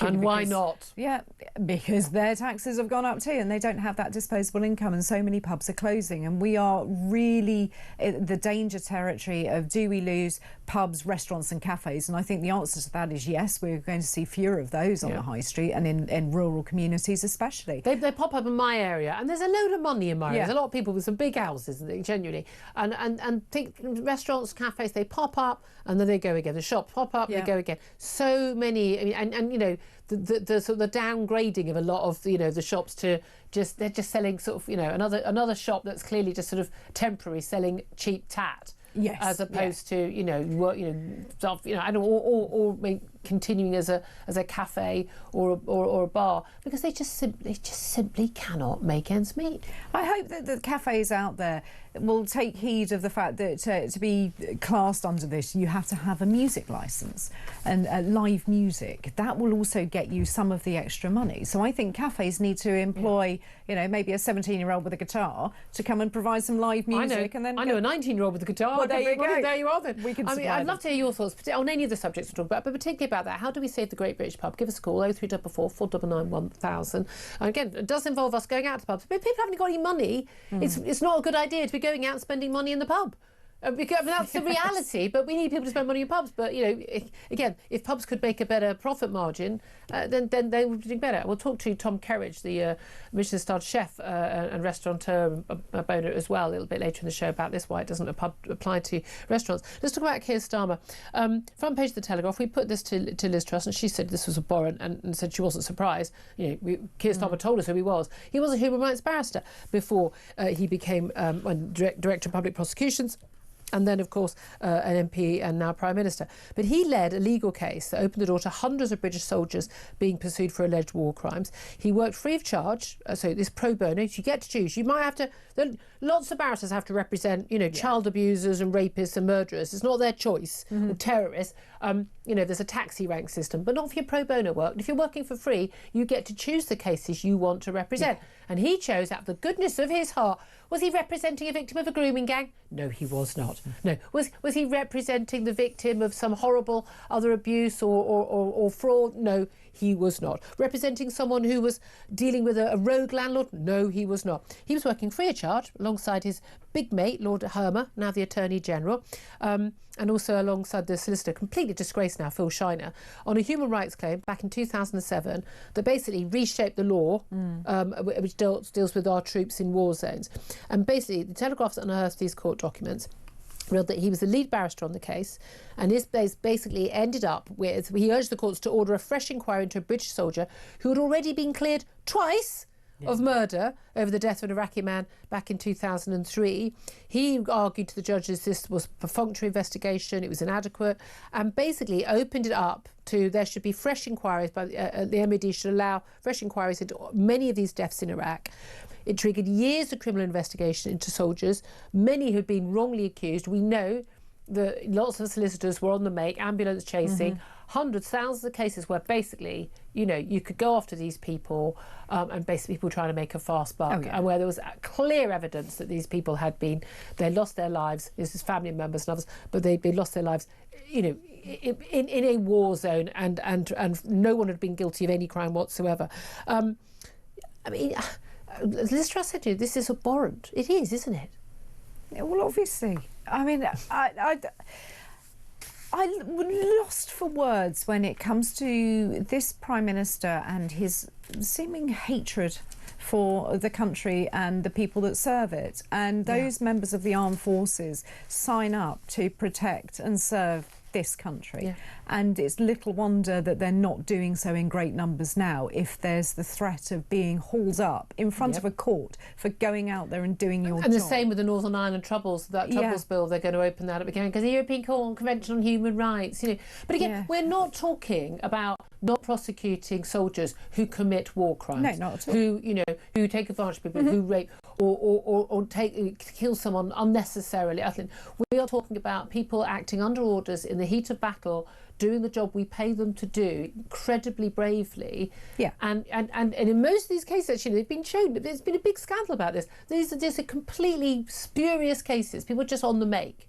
Yes. And solicitors making a lot of money out of it. And people being chased through the courts, not once, not twice, but 3 times even. Well, there's this one individual pursued for 13 years. Can you imagine 13 years of your life being pursued for something that you didn't do, that had been proven that you hadn't done it twice in court already? And apparently, Sir Keir Starmer was working off a piece of information based on a false document. Yeah, what a surprise. Great. Well done. Human rights lawyer. Thought you were all over the detail. Yeah, so it turns out he was a rubbish lawyer before he was a rubbish Prime Minister. I mean, your reaction to that, I'd really like to hear your thoughts on this, because, again, what I find fascinating, actually, is when we speak to former soldiers and when we speak to former police officers, or we've senior figures now, when you talk about people being prosecuted for genuine wrongdoing, they're all for it. Yeah. I mean, they want those people out. They give everyone a bad name. They are absolutely horrified by people who go rogue and do terrible things. But and we're not talking about you weren't there, you weren't in Nam. But we are talking about people doing perfectly legitimate things, and yet people die in wars. And there's a big difference between someone being a wrong 'un and going rogue and killing innocent people, as opposed to, in the heat of war, soldiers being killed by other soldiers. I'm sorry, it's just it's. Again, for someone who claims he loves his country, I mean, he doesn't act like it. No. He really doesn't act like it. And that's not giving people a free pass to do anything they want. Well, I think our soldiers, I mean, they're always going to be wrong uns in every... I believe our soldiers internationally have a very good reputation. Yes, very good reputation. We have the best personnel out there. They are the best trained, the most disciplined. People take this stuff very, very seriously about acting. They do, and these people aren't paid well either. So they're not doing it for the money. They are doing it because they believe it's their duty to serve. Absolutely, and we need to reward it. Let's talk about another thing the government's failing on, and that's dealing with the migrants. We had that one in, one out little exchange. Whenever I think about that one in, one out deal between Macron and Starmer, I always remember I did the Bristol Bordeaux exchange with my correspondent française, my French pen friend, and we visited. I did 3 weeks with her in Bordeaux every year. 3 weeks with me. I lived in Bath at the time, and we're still friends now. We've been friends since we were 13 years old. I've literally met up with her on holiday, in recent years with her family. I mean, we've known each other all our lives. We're a little exchange scheme, and this is what this is. This is a little exchange scheme. We have one. We have one. More people have arrived in the UK, more migrants, as in return. Well, we know thousands more have arrived on the boats. Yeah. But in terms of returned from France, I'm assuming they do Air France flights. We pay for very expensive BA flights. They haven't heard of sodding Ryanair or EasyJet, have they? I mean, seriously, put them on the ferry, for God's sake. And so they've flown more people to us than we have flown back to them. I'm not sure this is going to smash the gangs. I don't think this is going to solve the problem, Claire. Are you in any way surprised that the number coming into the UK is larger than that leaving? No. 281 Channel migrants deported, 350 who have arrived illegally. Yeah, but there'll be Labour ministers out there saying what a wonderful success this scheme is, and isn't this working, and aren't we smashing the gangs? So the answer to that is no, always round. No. And another 10,000 have arrived on small boats. Again, that's just rounding it up. What do you think, by the way? Spain's got this cunning plan. This is a brilliant idea. Apparently they think, we discussed it on the show briefly yesterday, they've got this cunning ways. This is a last-minute deal between the Socialist Party and the left-wing Podemos Party. Sorry, they basically want to prop up a government. They want to keep, they say, the far right out. Their cunning plan to deal with the issue of illegal migration is they're going to legalise 500,000, count them, 500,000 undocumented illegal migrants, and give them the immediate right to work in Spain, and of course, therefore, the whole of the EU. Yes. Aren't you glad we voted for Brexit, folks? And those people are going to be allowed to stay as long as they can prove they've been here for 5 months. Yeah, They've been in Spain for 5 months. I mean, this is, by the way, a policy Boris Johnson would support, because he's always supported that. I know. I wondered if it was April Fool's Day when I read it, because it was one of those things you sort of scroll past and go, whoa, hang on a minute. Unbelievable, 500,000 people, as long as you've been there 5 months. But again, this is the thing. It's like, so the way you deal with illegal migration is you just make them legal. Yeah. And then just your make them numbers legal, are down, and then you aren't they? don't have illegal migrants anymore. You just got a whole load of undocumented people who turn up your country illegally, been working in the black market, up to goodness knows what. We know the rate of criminality among these people is far too high. One's too many. The rate of criminality we see here in the UK far too high. And now these people are going to have the right to stay and work in Spain. Because I'm sure they're all engineers and doctors, so they'll be paying a fortune in tax and making their contribution. And then they can go anywhere they want in the whole of the EU. Good luck with that, everybody. So glad we're out of that madness. Or are we? Because I tell you what, that's what the Labour Party would do as well. 11:26 is the time. I'd love to hear your thoughts on all the things we're talking about today. Give us a call, 0344 499 1000. We'll get to your calls up next. This is Talk.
And a lot of them are very disappointing. And they're just sort of quite robotic and boring people. And they're not like real people. And I know people say that, and I don't want to just say the thing that everyone says, which is they're not like real people, they're like robots. But I promise you, they really, really are. But Suella is one of the few who, I've said this before, she might be insulted by this because we're probably closer in age, so it's not possible, but she could be my auntie. That's how I feel about Suella. She's a proper person. She's fun and interesting. She's a real human being. So I'm happy for her and I'm happy for reform. Across the UK, on DAB+, on YouTube, on your mobile, and on your side. This is Talk. Good morning, welcome back to the show. 11:29, let's squeeze in a couple of calls before we go to my next guest. We're going to talk about the Starmer Chinese visit. We're also going to talk about the pubs with Tom Kerridge and what help do pubs and restaurants need from the government, because clearly what they got yesterday wasn't enough. But let's go to David, who's on the line on 0344 499 1000. He's in Exeter. And David, you want to talk about Keir Starmer and this revelation about, just basically non-stop prosecutions for veterans. Yeah, morning. I was assisting the late Dennis Hutchins, and I say great as well, Dennis Hutchins, with his lawfare case. Yeah. And this work that Robert Mendrick and at the Telegraph and Johnny Mercer have done is absolutely first rate, because what we've got now is a situation, I think, where Keir Starmer is clearly at the centre of all of this. And the costs of it. And this is where where he's so incoherent with it, because he wants to put the country on a war footing and Ukraine and deploy troops and get more reserves. So let's look at the strategic position, because Dennis's campaign was principally a strategic campaign, not a personal one, although it did personally cost him so much, even to the extent at the end of his court case, Julia, he withdrew his own dialysis so he would die in court. Oh my Dennis was literally a martyr to this cause. So I've got to say, and this is in line with a conversation I've had over the last couple of days with many senior officers, some of them SAS generals. What is the cost of this? Not just personally to those veterans like Rich Cattrall, who's frankly a hero, but look at the strategic costs. This is going to cost billions if it's not stopped in lawfare. And then we've got the detrimental impact on the serving military. Absolutely. And again, there's been warnings about this. I think Kemi Badenoch's among those. Certainly Nigel Farage has been talking about this, but that this is just untenable in terms of current and future serving soldiers, because expecting I'm just going to spend the rest split-second decisions. I'm going to spend the rest of my life in court.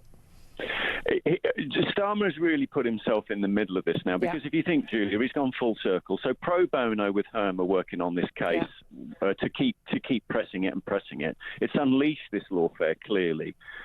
But he's then gone to DPP, and he's then gone to now be Prime Minister. Now, when I was fighting this with Dennis, and we'd got some really good support from the likes of Frederick Forsyth and one or two others who were running this in the press, along with Robert Mendrick, and we always felt that there was a corner somewhere, a dark corner where we set a block, because it was under a Conservative administration at the time when we were pressing this.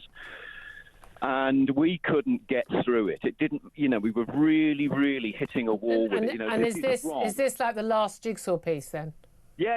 I think we're there now. I think the lid's off this. Starmer's position in the context of war, greater and more threats in Europe now with this, and what he's done to the military, his position, frankly, is untenable.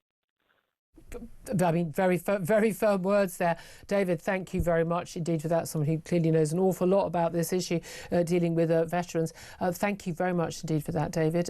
Let's go to Dan, who's in Portsmouth. And Dan, I mean, again, similar, I suppose, in similar topics. You want to talk about this sort of plan to sort of, well, there's a campaign to, after raise the colours, putting our national flag up everywhere around the country. People now campaign, basically finding the flags and taking them down. Apparently there's now going to be a campaign to put them back up again. What do you make of all of that? I think it's hilarious. I put all the flags up in my village. Good for you. Put them up in the summer. First time I put them up, I wasn't quite sure of the legality, so I put them up under the cover of darkness. Yeah. Still got caught out by a couple of villagers, all of whom were very supportive. Quite a posh sort of sleepy village. Second time I went out and tidied them up because they were looking at, and they all go up the correct way, which is something I think is quite important. Oh yes, yeah. Yes, well, I mean, guys, people just Google it, guys. You can get them up the right way. Yeah, but a lot of people say they can get a bit tatty through the winter. We've had a lot of wind and rain and the like. They need to be replaced. I've replaced all mine, tidied them up. The church took theirs down, so I wrote them an email and said, what's going on? They said, but they're not inclusive. They literally said that, the local church? Yeah, they literally said they're not inclusive. I said, well, I disagree. So I put them back up, and I added to them 140 foot of bunting from the lamppost, from that lamppost to lamppost.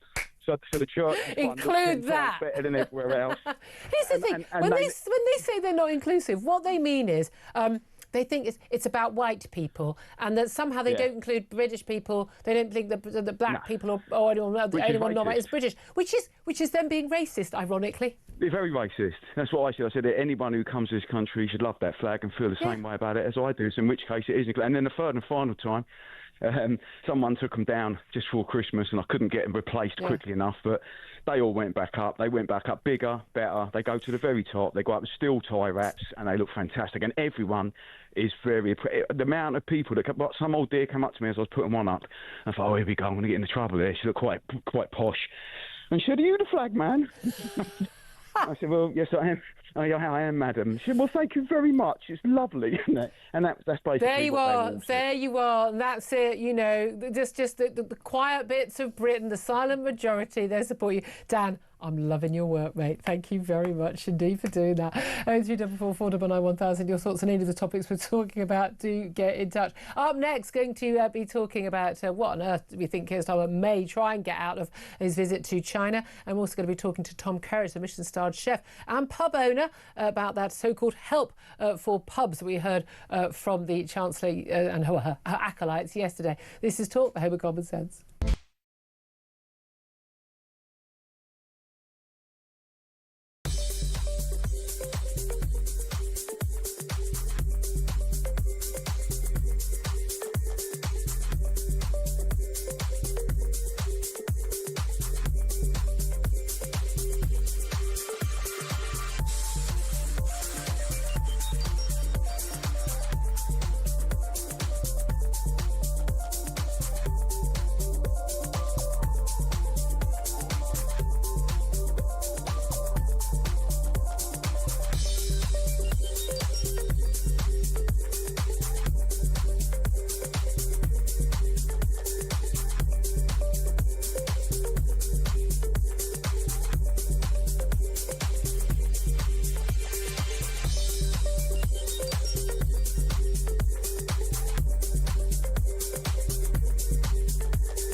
across the UK, on DAB+, on YouTube, on your mobile, and on your side. This is Talk. Home of Common Sense, thank you very much for your company. Great call just now from Dan, who just basically keeps putting up those England flags and those Union flags. I love the fact that the Church of England, for goodness sake, doesn't like the England flag as it's all inclusive. Oh, by the way, we've got a new Archbishop. It's a woman. First woman. We're all very excited, apparently. I imagine she's as captured as the rest of them. Should we put out some bunting? I mean, yes, let's put out some bunting for her. See if she likes that. I mean, yeah. Can I just say that sounded? I mean, you know, again, yet another senior figure of the Church of England, like most of the churches, where actually when you look at their record on issues like tackling abuse, haven't really got a very good record to stand on. What a surprise. No, they don't. But there we are. Let's move on. Let's talk about more about the Prime Minister. He's arrived in China. He's not meeting Xi Jinping, the authoritarian dictator, king, emperor and murderer and slave keeper, Xi Jinping. But apparently it's all going to be laughs and loves, and they're going to have a great time together when they meet tomorrow. But Keir Starmer is there to try and get a trade deal of some sort, or some trade benefit. He's got a 60-strong delegation, lots of the leaders of some of Britain's biggest companies hoping to do a deal. Let's face it, any deal that's been done with them has already been signed and sealed. They're just going to announce it and make it look like this is a wonderfully successful trip. But can it be a successful trip given the different power dynamic between the two countries? Well, let's ask Dr. Alan Mendoza. He's Executive Director of the Henry Jackson Society. He's also Reform UK's Chief Advisor on Global Affairs. Alan, thank you very much for joining us. Hello, Julia. Thanks for coming on the show today. And we've talked to you many times about lots of different world affairs. But I mean, you know, China's the big one, isn't it? Because, you know, this is the second biggest economy and military in the world. It wants to be the biggest in both. It wants to control not just every single person in China, but every single person in the world. We've got Xi Jinping. He has just ousted his final possible challenger and the senior figure in the military, a childhood friend by all accounts. He is, you know, you could argue, because he doesn't have to bother with the silly thing called democracy, the most powerful man in the world. What are the chances that Keir Starmer, who couldn't negotiate the price of a Mars bar, is going to get a good deal out of him? Well, it depends what you call a good deal. I mean, it's possible to get money out of China, of course, in terms of investment. But the problem is, what are the industries the Chinese, you know, might want to invest in? And if they are industries that are relevant to our critical national security infrastructure, and we are giving, once again, away the crown jewels of our national defence to a hostile power, then that isn't a good deal, no matter what money he gets from the Chinese in response to this. So, look, we can trade with China, Julia, that's fine, and we should trade with China, of course, because we are a trading nation. But we shouldn't trade with China in areas that might compromise homeland security. Yeah. That, to me, is where the line is going to be drawn as to whether there is a good deal here or a bad deal. You know, and were those plans, weren't there, under the Tories, you know, to let Huawei be involved in the 5G network? That got scuppered, thankfully. You know, China involved in our nuclear power stations being constructed. Luckily, we don't really get around to building those, so that kind of idea got thrown out of the way. But we just, you know, handed over a big piece of prime London land to the Chinese embassy. They want to build a super mega embassy right over these majorly important, vital communication cables into the city. Big question marks about that, but big question marks, of course, about anything that China's going to do for us when their main aim is to sell us more of the stuff that they make and with very little intention of buying anything of ours. But again, that's the other part about trade deals. You want some reciprocity in this as well. You want to see that your industries, your businesses are going to get a fair shake in the Chinese market. And that the Chinese have had a terrible record in. Of course, they are protectionist. All this talk about free trade only works one way. It's free trade into us, but never into China in quite the same approach. So, you know, what's the Prime Minister going to say about that? What's he going to do about that? What's he going to do about some of the other problems we have with China, such as their spying on us, espionage, the sanctioning of MPs, the Jimmy Lai case in Hong Kong, the Uyghurs? Are any of those going to get a mention? We don't know. Well, I think it's realistic they will get a mention, but there's a question of whether the Prime Minister goes through the motions, as every foreign visitor has to do about these human rights things. You go through the motions, the Chinese know you're going through the motions, and then when you're asked by the reporters, did you bring up the case of the British Hong Kong national Jimmy Lai being held in solitary confinement for 5 years simply for and facing the rest of his life behind bars at a very old age, simply for campaigning for freedom in Hong Kong? Yes, I did. There you go, done, job done. But the reality is they can bring these things up in a way where they don't really offend the Chinese and it doesn't really take up much time.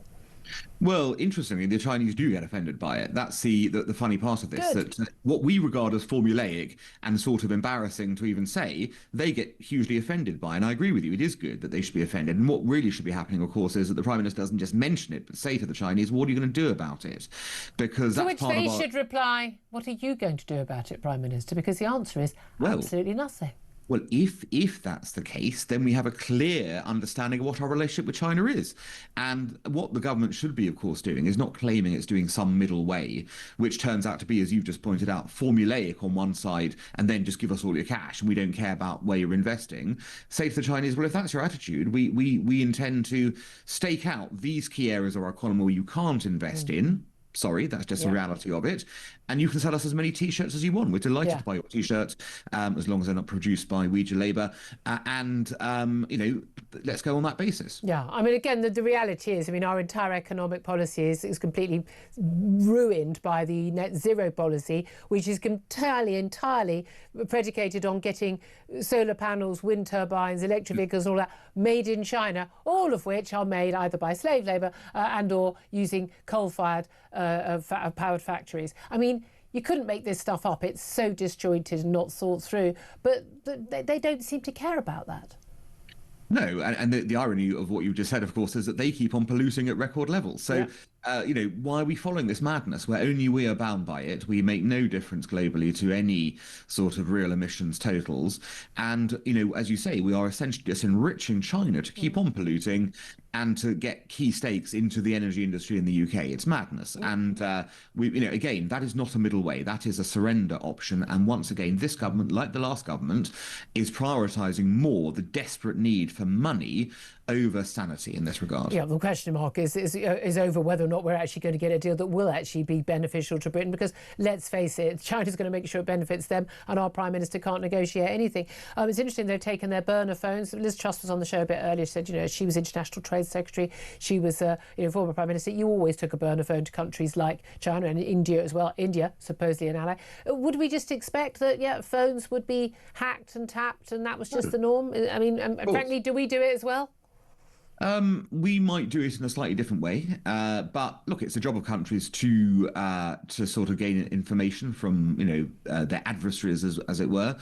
We obviously expect it. What we don't expect, going to their country and being monitored is, I think, a given in terms of how this works. What we don't expect is for them to come here and monitor us here, and that's the big difference. So that is crossing the line in terms of what is normal behaviour for countries to be doing in this area, and suggests that we have a much bigger problem with China than we would have with other countries. No one expects the Chinese Inquisition. Do we expect the Prime Minister, as a human rights barrister, to have basically spent his entire life working for free, trying to undermine British defences? Because that's basically the accusation that stands against him. This revelation in the Telegraph today that he, alongside his big mate, now Attorney General Lord Hermer, when they were both working as human rights barristers, worked for free, basically on a case, basically against the MOD, basically saying, look, we don't believe that some of the cases against British veterans who served in the Iraq War, when people have been get off, including one guy, literally 2 court cases found innocent in both, we don't believe there's been enough of investigation. We think these cases should be reopened, which led to an avalanche of cases being reopened, and frankly, a lot of ambulance chasing lawyers and persecution of veterans who had done nothing wrong. What do you make of this?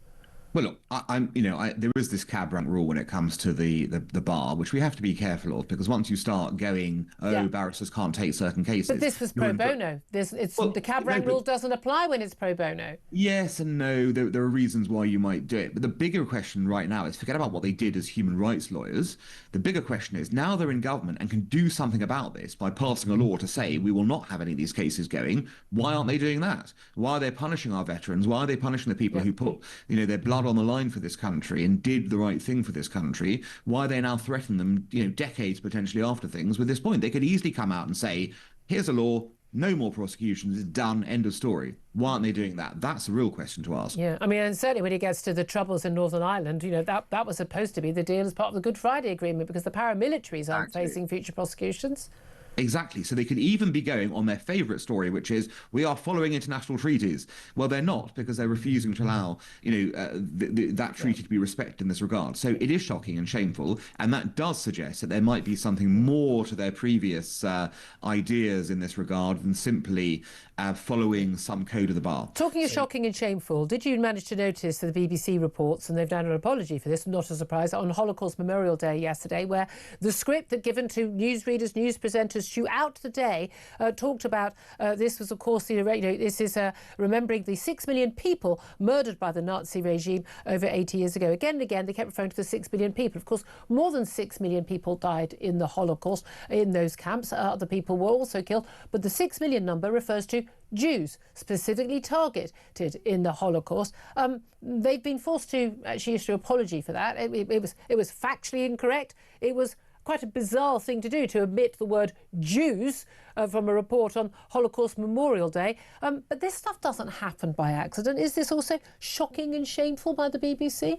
Well, of course it is, because this is not the first time it's happened on news channels either. I think ITN had a problem last year in the same way with this. What it unfortunately shows you, Julia, is that key institutions, wish to strip out the real context of events and turn it into something much more fluffy and universalist. The reality is the Holocaust was a unique crime perpetuated against the Jewish people in an industrialized mass murder focus, whether that was by bullets or by gas chambers, but it was happening through a racial theory. That's never happened before. It hasn't happened since in that way, and it's unique as an event, and the uniqueness of it is why Holocaust Memorial Day was originally set up. It wasn't about all Holocausts or all genocides. It was about this particular Holocaust, because there's only one capital H Holocaust and everyone knows it, and to deny that tells you there's a problem again within our institutions that want to somehow cover that up. Absolutely. Yeah, and we're there again, and it's always the BBC. Dr. Alan Mendoza from the Henry Jackson Society, also Chief Advisor for the Raw UK Party on Global Affairs. Thank you for joining us. 11:48 is the time. Up next, Tom Kerridge, Michelin-starred chef and indeed pub owner, about why that so-called bailout for pubs isn't going to actually hack it. That's up next. This is Talk.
It is astonishing that this government thinks that they can go kowtow on bended knee begging China for trade, when what will they get? They'll get steel dumped on them, overproduced in China, bad domestic market, batteries, electric cars, arrays, solar arrays, wind farms. They're going to dump all of their overproduced stuff on us, much of it made by slave labor, by the way, and we will turn a blind eye. In fact, Miliband, up until when we managed to stop him recently,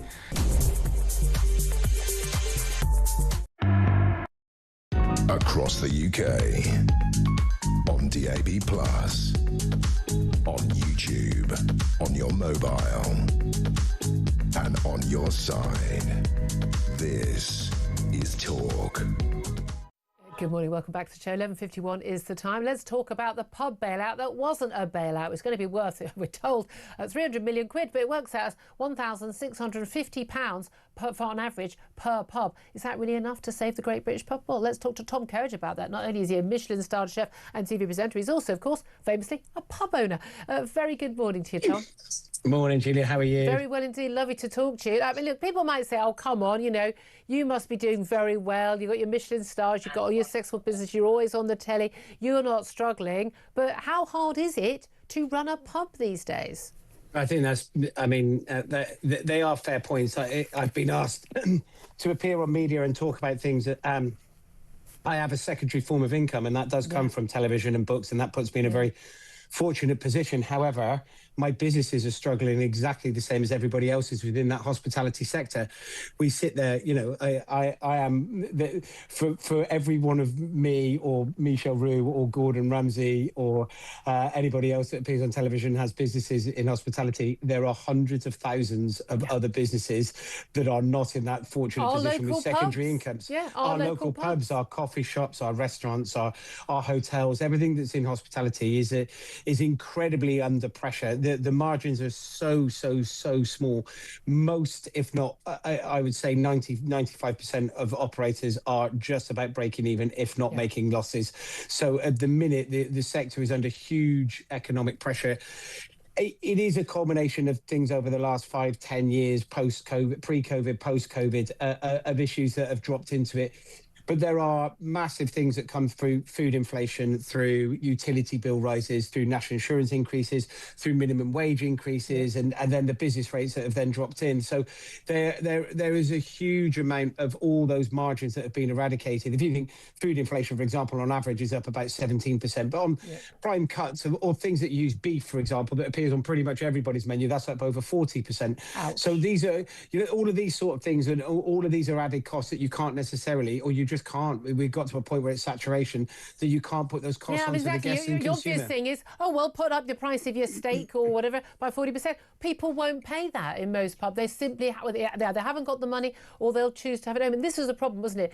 COVID and lockdown exacerbated things. I still remember a picture popped up on my, you know, when your phone every now and then pictures pop up of me and my husband and my brother having a drink in the pub the first day we were legally allowed to sit outside a pub, and it was so exciting for everybody. But people got out of the habit of going to the pub. Oh, I can get the drink for a fraction of the price at the local supermarket. But of course, we miss out on all that, you know, the banter, the camaraderie, the meeting people, the, you know, and keeping local businesses afloat.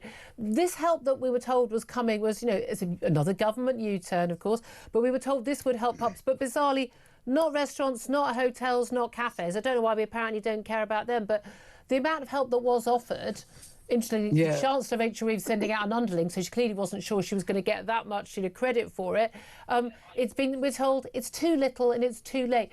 What is an extra average of £1,650 a year? What difference is that going to make to the average pub? Because does that even cover the minimum wage increase or the national insurance increase? Now, I think what's happened is I think that's the average across the pubs. And I think actually, listen, the way that the rateable value is put together and trying to be understood by our industry and everybody else's is incredibly difficult. I do think that pubs that don't quite make the £100,000 rateable value, their actual rates will go down, but there's quite a few in the majority that it still goes up. It's still not very, very helpful. So in some cases, it actually will help some of the very smaller independent pubs that don't have very large revenues. And the difference between the way that the businesses, the calculation, pubs are done on turnover, whereas the rest of hospitality, restaurants, hotels are done on turnover and square footage, which is one thing for the rateable value and trying to understand that, which is an incredibly complicated system and just doesn't work. It isn't fit for purpose. And we can clearly see over the last... this age, No, and you can clearly see over the last few months that it just doesn't make sense for anybody, let alone hospitality. I think the bigger issue is that pubs now operate with many food offerings. Many of them operate just like restaurants. Many of them operate with the same sort of... with the same costs, and the same for hotels. And the difference between ordering a drink in a hotel bar or ordering a drink in a pub, the costs are exactly the same. The minimum wage is the same. Everything else that comes into it is exactly the same. So a blanket help for hospitality would have been much better than just singling out pubs. I think there's only, out of 7 people, one in hospitality, 1 in 7 work in pubs. That's the other 6 working every other side of hospitality. And again, also, and it's a really key way, you know, and Claire's in the studio with me as well. You know, they've got teenagers. It's one of the, and it's how I started out, working in doing pub lunches, working behind the bar, working as a waitress. It's actually, you know, it's a key entry to the world of work for lots of young people. Again, a lot of pubs, they can't afford to hire people. Why would you hire someone who's, you know, a teenager when you're having to pay the minimum wage that costs a fortune, when they're at that point probably not worth the minimum wage? What help would you like? Because we talked to a guest yesterday, we actually talked last week or the other week before with Andy Lennox, the guy who started that campaign basically banning Labour MPs from pubs, which is, I think, has had quite a big effect on Labour MPs. But you know, you don't want charity. You're not looking for a handout here. These are proud business owners who wanted to provide a service and to their local community, and we want to support that. What could the government do that would actually help? The biggest thing is bringing VAT in line with the rest of Europe. I mean, we operate on the highest VAT costs across Europe, you know, where everywhere else sits between 8 and 12, maybe 15%. Yeah. You know, you're at 20%. What that does is we're at 20%, and what that does, because most other businesses, they have VAT on whatever they do, but you can get it back. Yeah. Whereas hospitality, there is nothing that you can get back. So what you need to be able to do is those percentage margins will allow hospitality operators to operate, to be able to pay bills. So this is all within the power of the government. Like these international inflationary differences on food or on energy, they have the power to just, they don't have to give anything, they just have to not take the same amount in tax. That's what they need to do. Yeah. And then we would keep those businesses going, paying tax. We would keep those jobs going, paying tax. And we'd keep these vital parts of our local communities going. Yeah, I think it's a harder sell. I understand when you say to somebody, listen, we need to be able to pay less tax up front, but long term, it is help. It is about growth. It is about the future.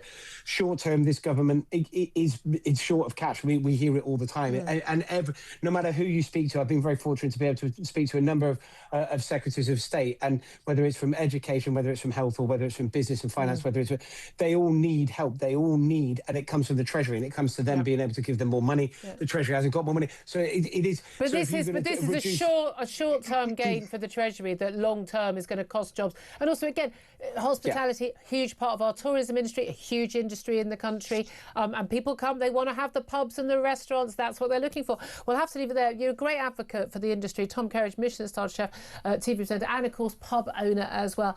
Really appreciate you joining us there. Claire Pearsall, listening to all of that. I mean, this thing, no one's asking for a handout, but they can't function on the tax. They're being taxed out of existence, and it's specifically the tax. It is, and what the government is also doing is pitting the industry against each other by saying, well, pubs, you're now more important than restaurants, cafes, you know, florists, hairdressers. But they're all operating the way. The pubs all serve food. They're just treated as local restaurants, effectively. Yeah, and they are. It's the same cost. It's short-termism. This is government this is policy being made by ministers and civil servants who've never worked in the private sector, have never looked at a balance sheet, haven't got a clue how to do this, and don't understand why people are hired and why people aren't hired. Because the public sector will just hire some more people and put everyone's taxes up. You can't force people to be a customer in your pub if you put your prices up. They literally don't get it. Up next, you'll be hearing the music. We're going to get the latest headlines. Then we're going to get Prime Minister's questions, except it's Deputy Prime Minister questions. Guess who that is? David Lammy. You know you can't wait for that. That's up next. Stay tuned. This is Talk.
across the UK, on DAB+, on YouTube, on your mobile, and on your side.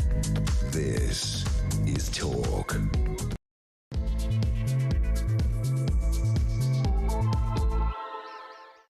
A very good afternoon to you. 2 minutes past 12. This is Talk, the Home of Common Sense with me, Julia Hartley-Brewer. If you see the smile on my face, it's because we're just about to have Deputy Prime Minister's questions. PM, of course, has chuckling away from Peter Cardwell there. Claire Pearsall also still with me in the studio. You think, oh, who's standing in for the Prime Minister? Oh, it's David Lammy. Oh, we're definitely going to watch a bit of that any moment now. We're not going to have Kemi Badenoch, of course, because the Prime Minister's away. Then, of course, the Leader of the Opposition puts someone in her place, and that will be the Shadow Business Secretary, Andrew Griffith. No, me neither. But anyway, we are going to wait and see what those questions are, and we'll take that live, those exchanges, see what happens, because let's face it, wasn't the most successful Deputy Prime Minister's questions last time David Lammy was in the hot seat. Also coming in this hour, we're going to talk more about Keir Starmer, that legal witch hunt against Iraqi veterans back in 2007. Also, Spain thinking that the way to solve the illegal migrant crisis is to give 500,000 undocumented migrants legal status.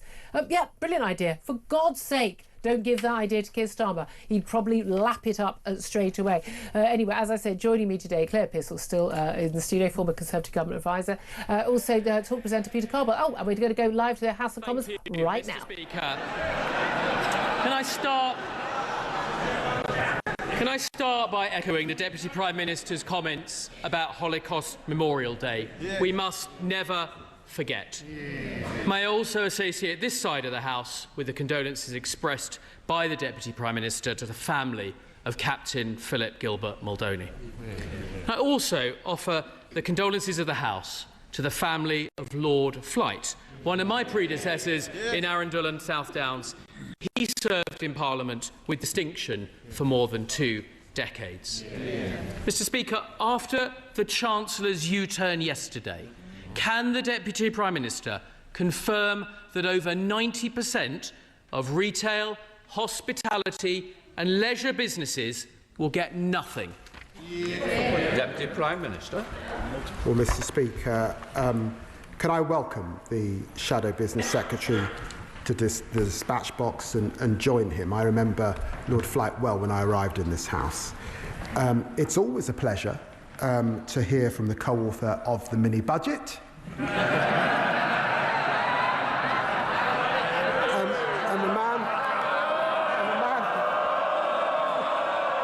the man who said that Liz Truss has the best plan to deliver for voters. Remember that? Of course, all of us want to see our pubs in good health and to support hospitality. That's why the Chancellor announced a £4 billion package of support. But yesterday, in addition, business rates for pubs and music venues will be cut by 15% this year and frozen for the next 2 years, and will review the methodology for valuing pubs in the future. I must say that contrasts with the party opposite, who of course saw 7... Apologies there. We seem to have just lost a bit of... Oh, I think we've just got it back. We just lost a bit of the audio there. Let's get back to the House Mr. Speaker, he wants to talk about experience. I spent 25 years building businesses, creating jobs. He spent 25 years manufacturing grievance.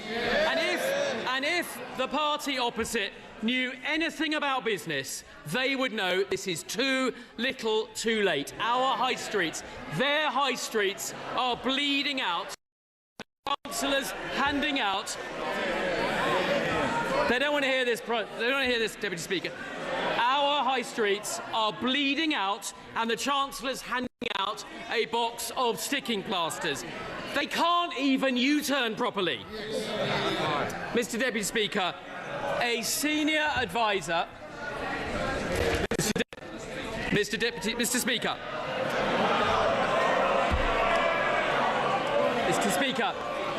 a senior advisor to Andy Burnham said yesterday the Chancellor just wants a cheap headline.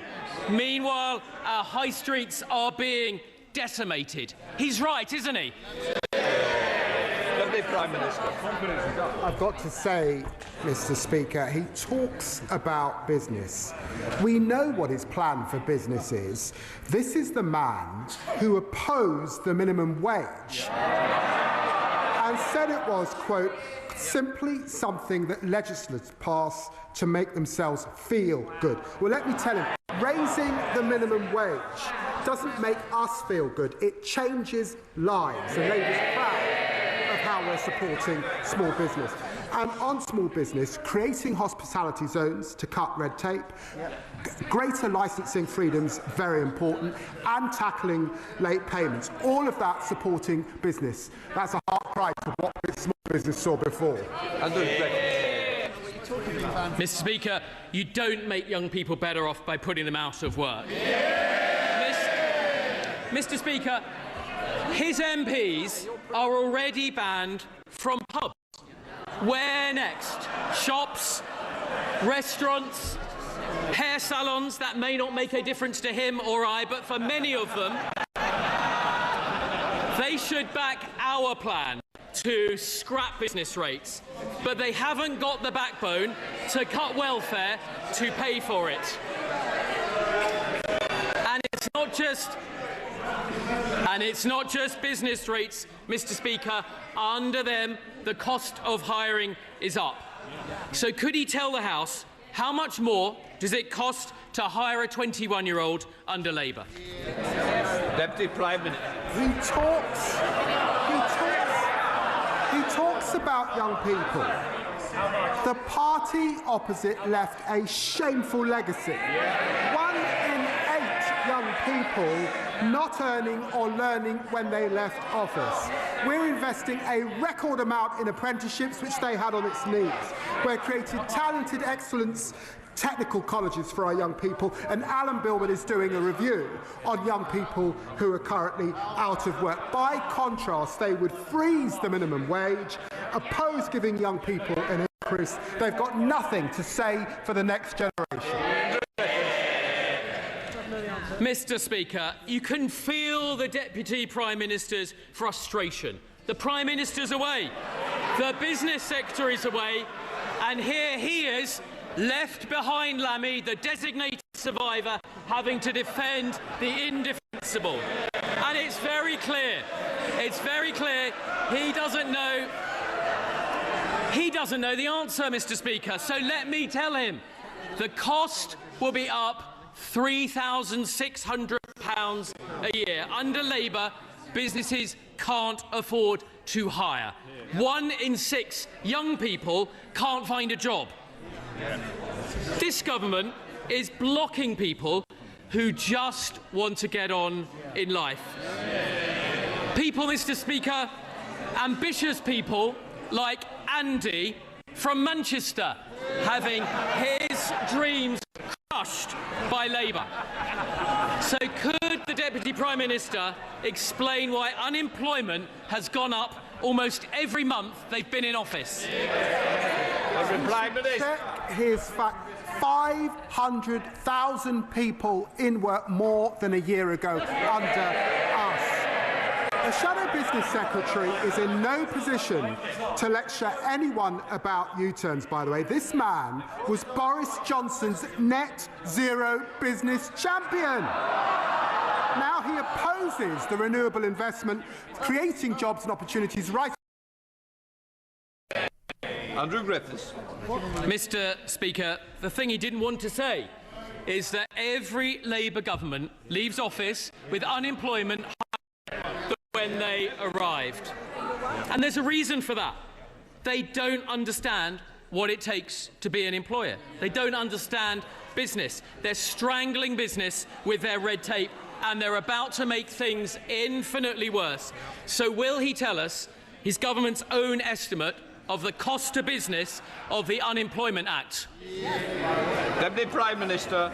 I'm going to take no lectures from you on business. My father was run out of business under the Thatcher government. I know what it's like. to grow up under a Tory government. And whilst we're talking about it, 26 Tory MPs and counting have already defected to Reform, and now... OK, I'm hoping we get that feedback. I do apologise. I don't think we're missing much, to be fair, in terms of these exchanges. They're rather sort of hard work, aren't they, these exchanges between the Shadow Business Secretary Andrew Griffith and the Deputy Prime Minister David Lammy. We've just got one more question to go from the Conservatives. I don't know if we can get the feedback just for that final question, but it does appear to have gone. I do apologise for that. A bit of a problem with our tech here. They usually get the big flourish at the end. I'm not sure we're going to necessarily get that from Andrew Griffith. I mean, there are a couple of... there's some very, very solid points being made there in terms of a crucial issue we've just been talking about with the pub owner and Michelin-starred chef Tom Kerridge about the help for pubs, which frankly is too little too late. It's what everyone is saying. Quite a nice gag about what other businesses are Labour MPs could be banned from after pubs. Is it is it restaurants? Is it shops? Is it hair salons? Not making a big deal to Andrew Griffith, who's bald, and David Lammy, who's pretty bald as well. Also a nice little gag about Andy from Manchester having his dreams crushed. Little dig there about Andy Burnham being blocked from standing in the Gorton by-election. But other than that, I would say, Peter Cardwell joining me in the studio, pretty sort of PMQs, wasn't it? We were hoping for a little bit more of fun. I've got to be honest with you. I think if you can't, put the punches into David Lammy, you're not doing a very good job. Yeah, I think the strategy that Kemi Badenoch has of rotating people doesn't really work, because even though it's an adversarial relationship, it hasn't been built. And if you had someone who's really good parliamentary performer, like Alex Burkhardt, for example, not particularly well known, of course, but still someone who can land a punch on someone like David Lammy, that might have been a better idea. Andrew Griffith certainly knows his stuff on business. Yeah. He was a senior executive at Sky, for example, for many years. He knows business. He is a successful businessman, but nonetheless, it didn't quite land. It felt more like business questions to me than Prime Minister's questions. Yeah, we were all sitting there, as I'm sure you were, especially when the feed went out, just sort of looking a bit at each other. What is that question?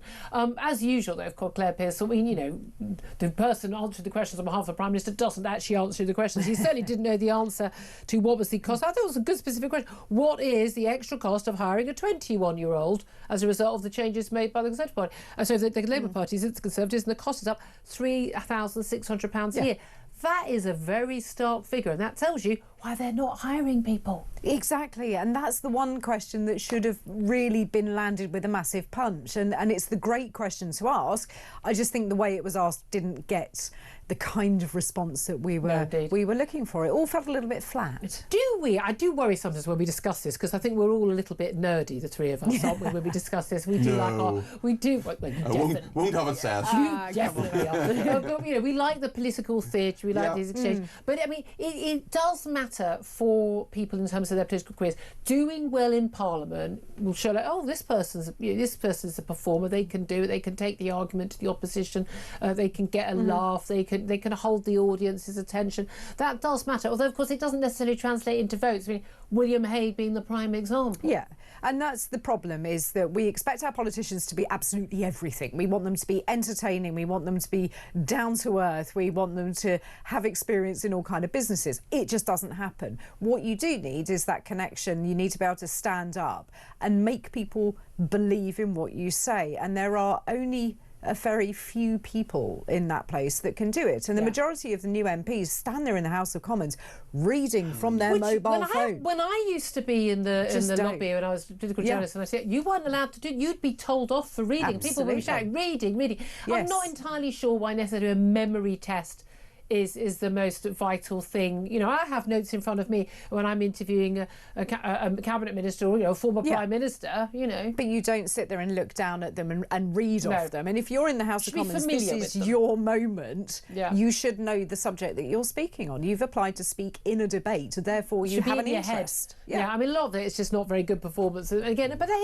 but communicating with this is about communicating with the public. This is the clip, if the Prime Minister's not away, which goes on the 6 o'clock news, and that's often the only news a lot of people see. So it does matter. I mean, there wasn't. I thought that £3,600 a year line was good. The Andy from Manchester line good. But other than there's not really a punch laid on. I mean, of all people, David, I mean, frankly, that French cab driver was at more risk from David Lammy or his wife than he was from Andrew Griffith. Yeah, I think this was a very low-key PMQs. There weren't many blows really traded either from David Lammy either. I mean, he talked about Andrew Griffith not supporting the minimum wage. I mean, that was a very long time ago. Talked about Tories generally didn't. They were opposed. Yeah, exactly. His record as a net zero champion, and talking about Liz Truss's budget being a good thing. So there were a few blows there, but really it didn't get moving. It didn't. No one knows. With all due respect, I like the man. No one knows who Andrew Griffith is, and no one cares. No, but let's have a reality. Most people need to, reality check politicians. Most people couldn't name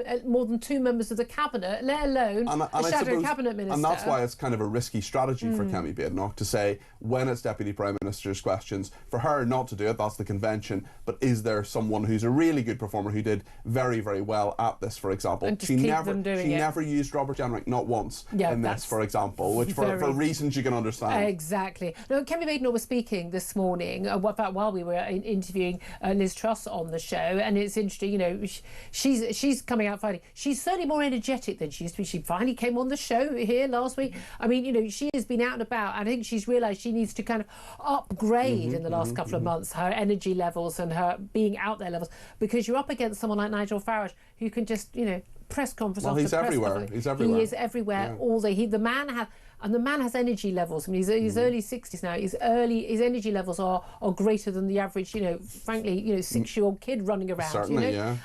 And she's facing that. But where are you in terms of where we are in terms of the Gorton by-election? Because we've got one official candidate so far, that is Matthew Goodwin for the Reform UK Party. Really interesting choice there of a seat. I think we're going to have an interesting battle when it looks like the Muslim Vote organisation called Muslim Vote, set up in 2023, say they're going to back the Green candidate, whoever that is, because they've got 28% of Muslim population in that constituency in Manchester, and basically saying they're going to call on Muslims in that constituency to vote for the Green candidate. Certainly, when you talk about what Matthew Goodwin has said as an academic and as a pollster, and his writings, and he's got a brilliant Substack, and he's on does a lot of media. Basically, he's saying we have an Islamist threat here, specific, different from Muslims, but we are going to be talking about a bit of a clash on some key issues in that. Very big clash. I think this is going to be a fascinating by-election. Whoever the Green candidate is, that's going to be an interesting one. I don't think it's going to be Zach Polanski. It may well be their deputy leader, actually, who's a Muslim and has some very questionable views. Yeah, very questionable views. There's a female candidate that's possibly being considered as well. Yeah, who's a local, I think, as well. Yeah. Also, does George Galloway stand? That's another very interesting point as well. He's been ruled out. The Workers' Party, they put a candidate in last night. It was late last night. Wait a minute, you don't keep up on what George Galloway's doing every second of the day. I'm afraid the Workers' Party feed is not one I follow. But the all right, Rula. But they see, I knew about Rula Leska. I didn't know about the Workers' Party candidate. The true, and he called me a nerd. I was going to say none of the people exactly. But all these shenanigans going on about Andy Burnham. I'll stick with you on this, Peter. Is and again the little dig there. I like that. Like this poor young Andy Burnham from Manchester having his dreams crushed. This whole sort of battle of words of a sort of clearly Robert Pestley's got very good contacts in government, and particularly actually in the Treasury, as we know from being his job for so many years at the Bee during financial crisis, basically saying, look, there's been this battle between Burnham and the Prime Minister and the NEC, and basically Andy Burnham was told in no uncertain terms by Number 10, you are not going to be allowed to stand in this by-election. Yeah. You're going to be blocked by the NEC. Can't risk having you, losing the mayoralty of Manchester. He says that's not true. I was not told this. The Prime Minister actually talking to the gaggle of journalists on the plane to China has said that it's also backed up Andy Burnham.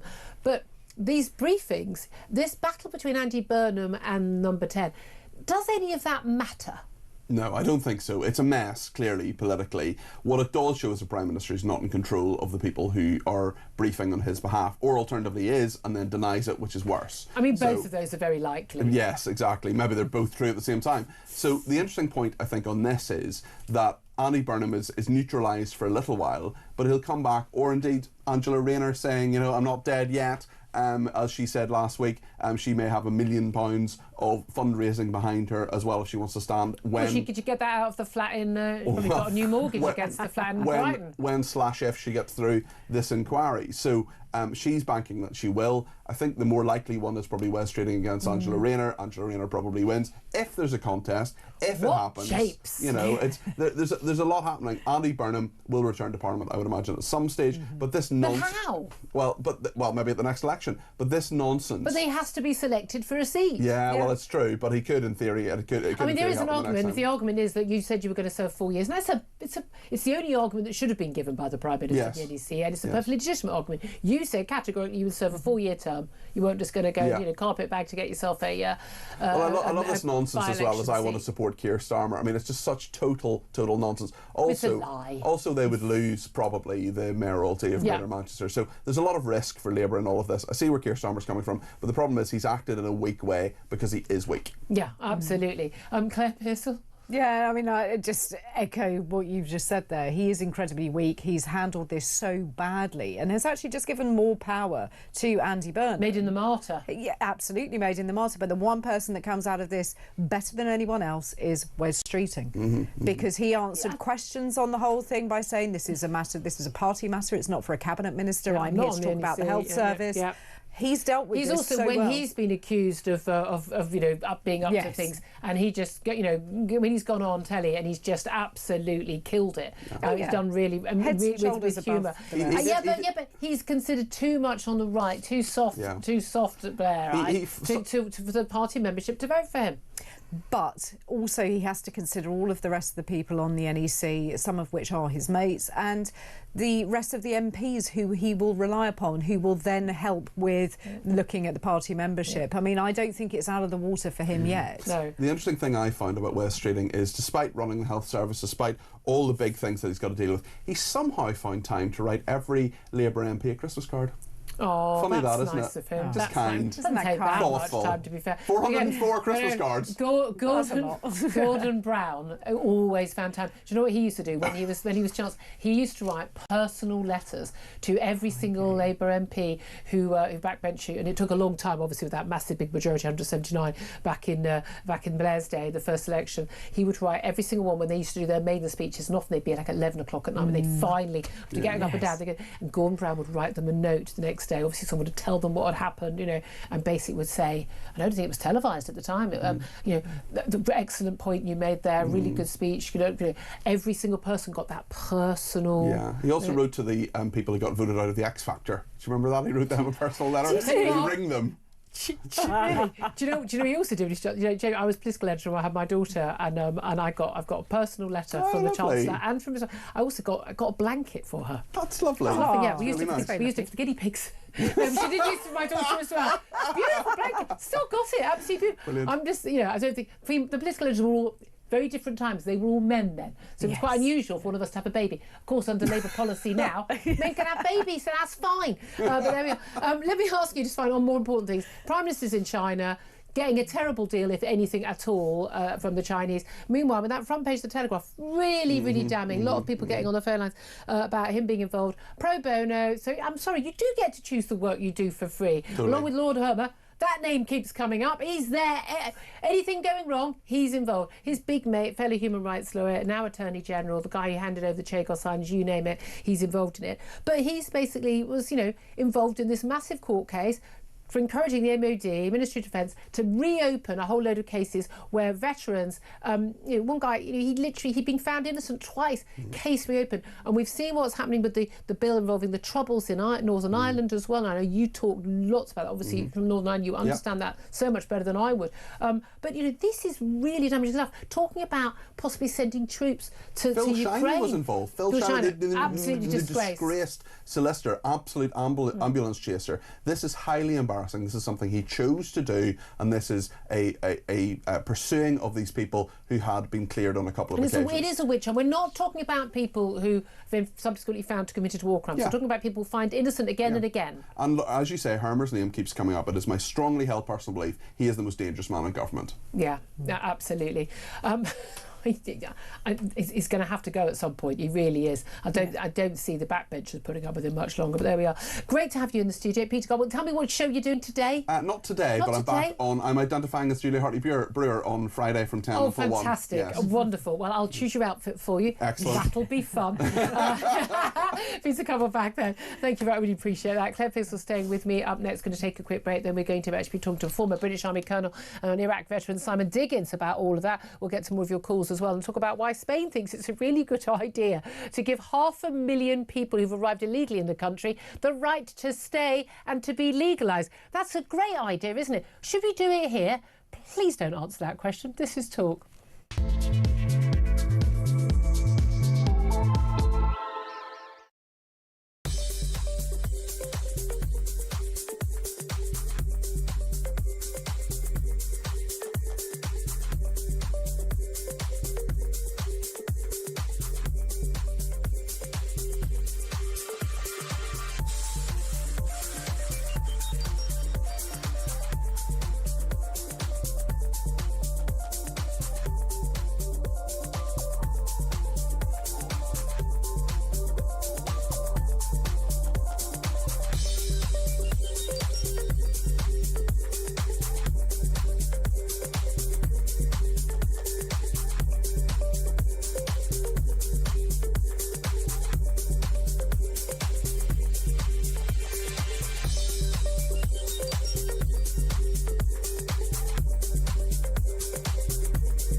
It is astonishing that this government thinks that they can go kowtow on bended knee begging China for trade, when what will they get? They'll get steel dumped on them, overproduced in China, bad domestic market, batteries, electric cars, arrays, solar arrays, wind farms. They're going to dump all of their overproduced stuff on us, much of it made by slave labor, by the way, and we will turn a blind eye. In fact, Miliband, up until when we managed to stop him recently,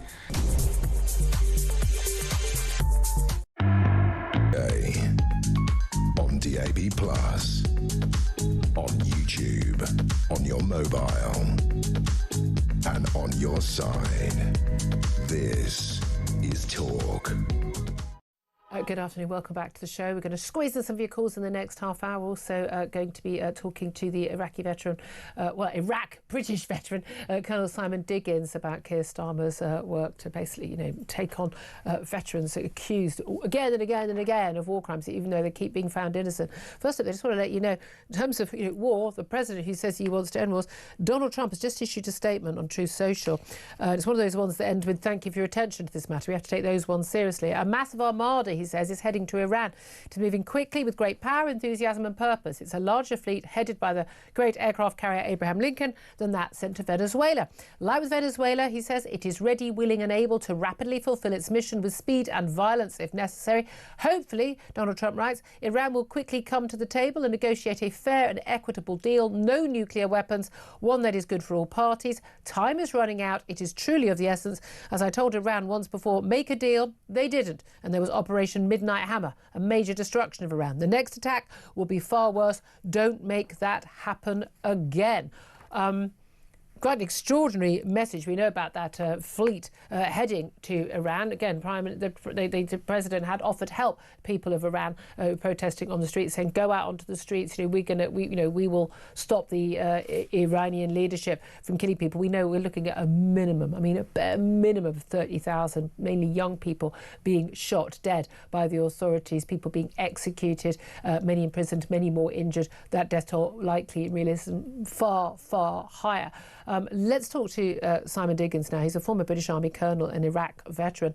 Simon, before we talk about what we encourage you to talk about, just your reaction to what Donald Trump has had to say there, because this does follow, of course, that attack with Israel's help, working together on the nuclear facilities that Iran has to make them less of a threat to the Middle East and Israel, and indeed the West. But what do you make of this armada, he says, travelling to Iran? Julia, good afternoon to you. And yes, this is a very serious and very important message from President Donald Trump.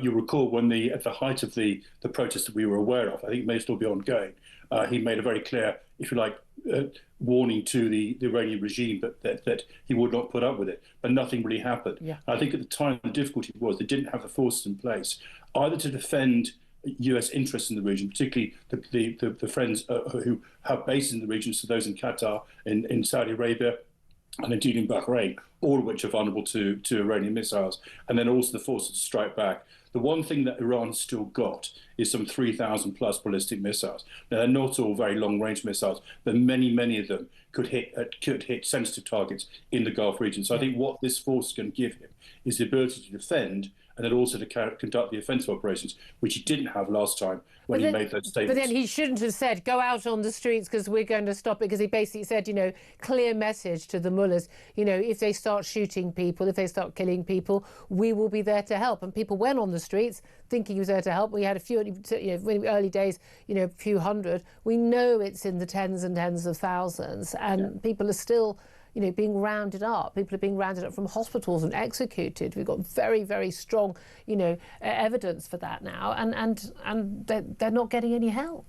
No, and I think it was a naive and unfortunate sort of encouragement at the wrong time. We also had the same from Prince Reza Pahlavi, also said get out there on the streets as well. So they're all saying things at the same time. They didn't have the forces in place to actually do what they needed to do, and I think that was wrong. They are now going to be in place, and it'll be very interesting to see actually what he does now to deal with the Iranian regime. The sooner they go, the better, frankly. Absolutely. I think we can all agree with that, apart from, of course, the pro-Palestinian lot apparently not that concerned about people in Iran being massacred on their streets. But there we are. Let's talk about what's happening back here at home, or what did happen back in 2007 when Sir Keir Starmer, along with his now Attorney General, big mate, fellow human rights lawyer Lord Hermer, basically worked pro bono along with the now seriously disgraced solicitor Phil Shiner on a human rights claim that reshaped the law governing troops in war zones.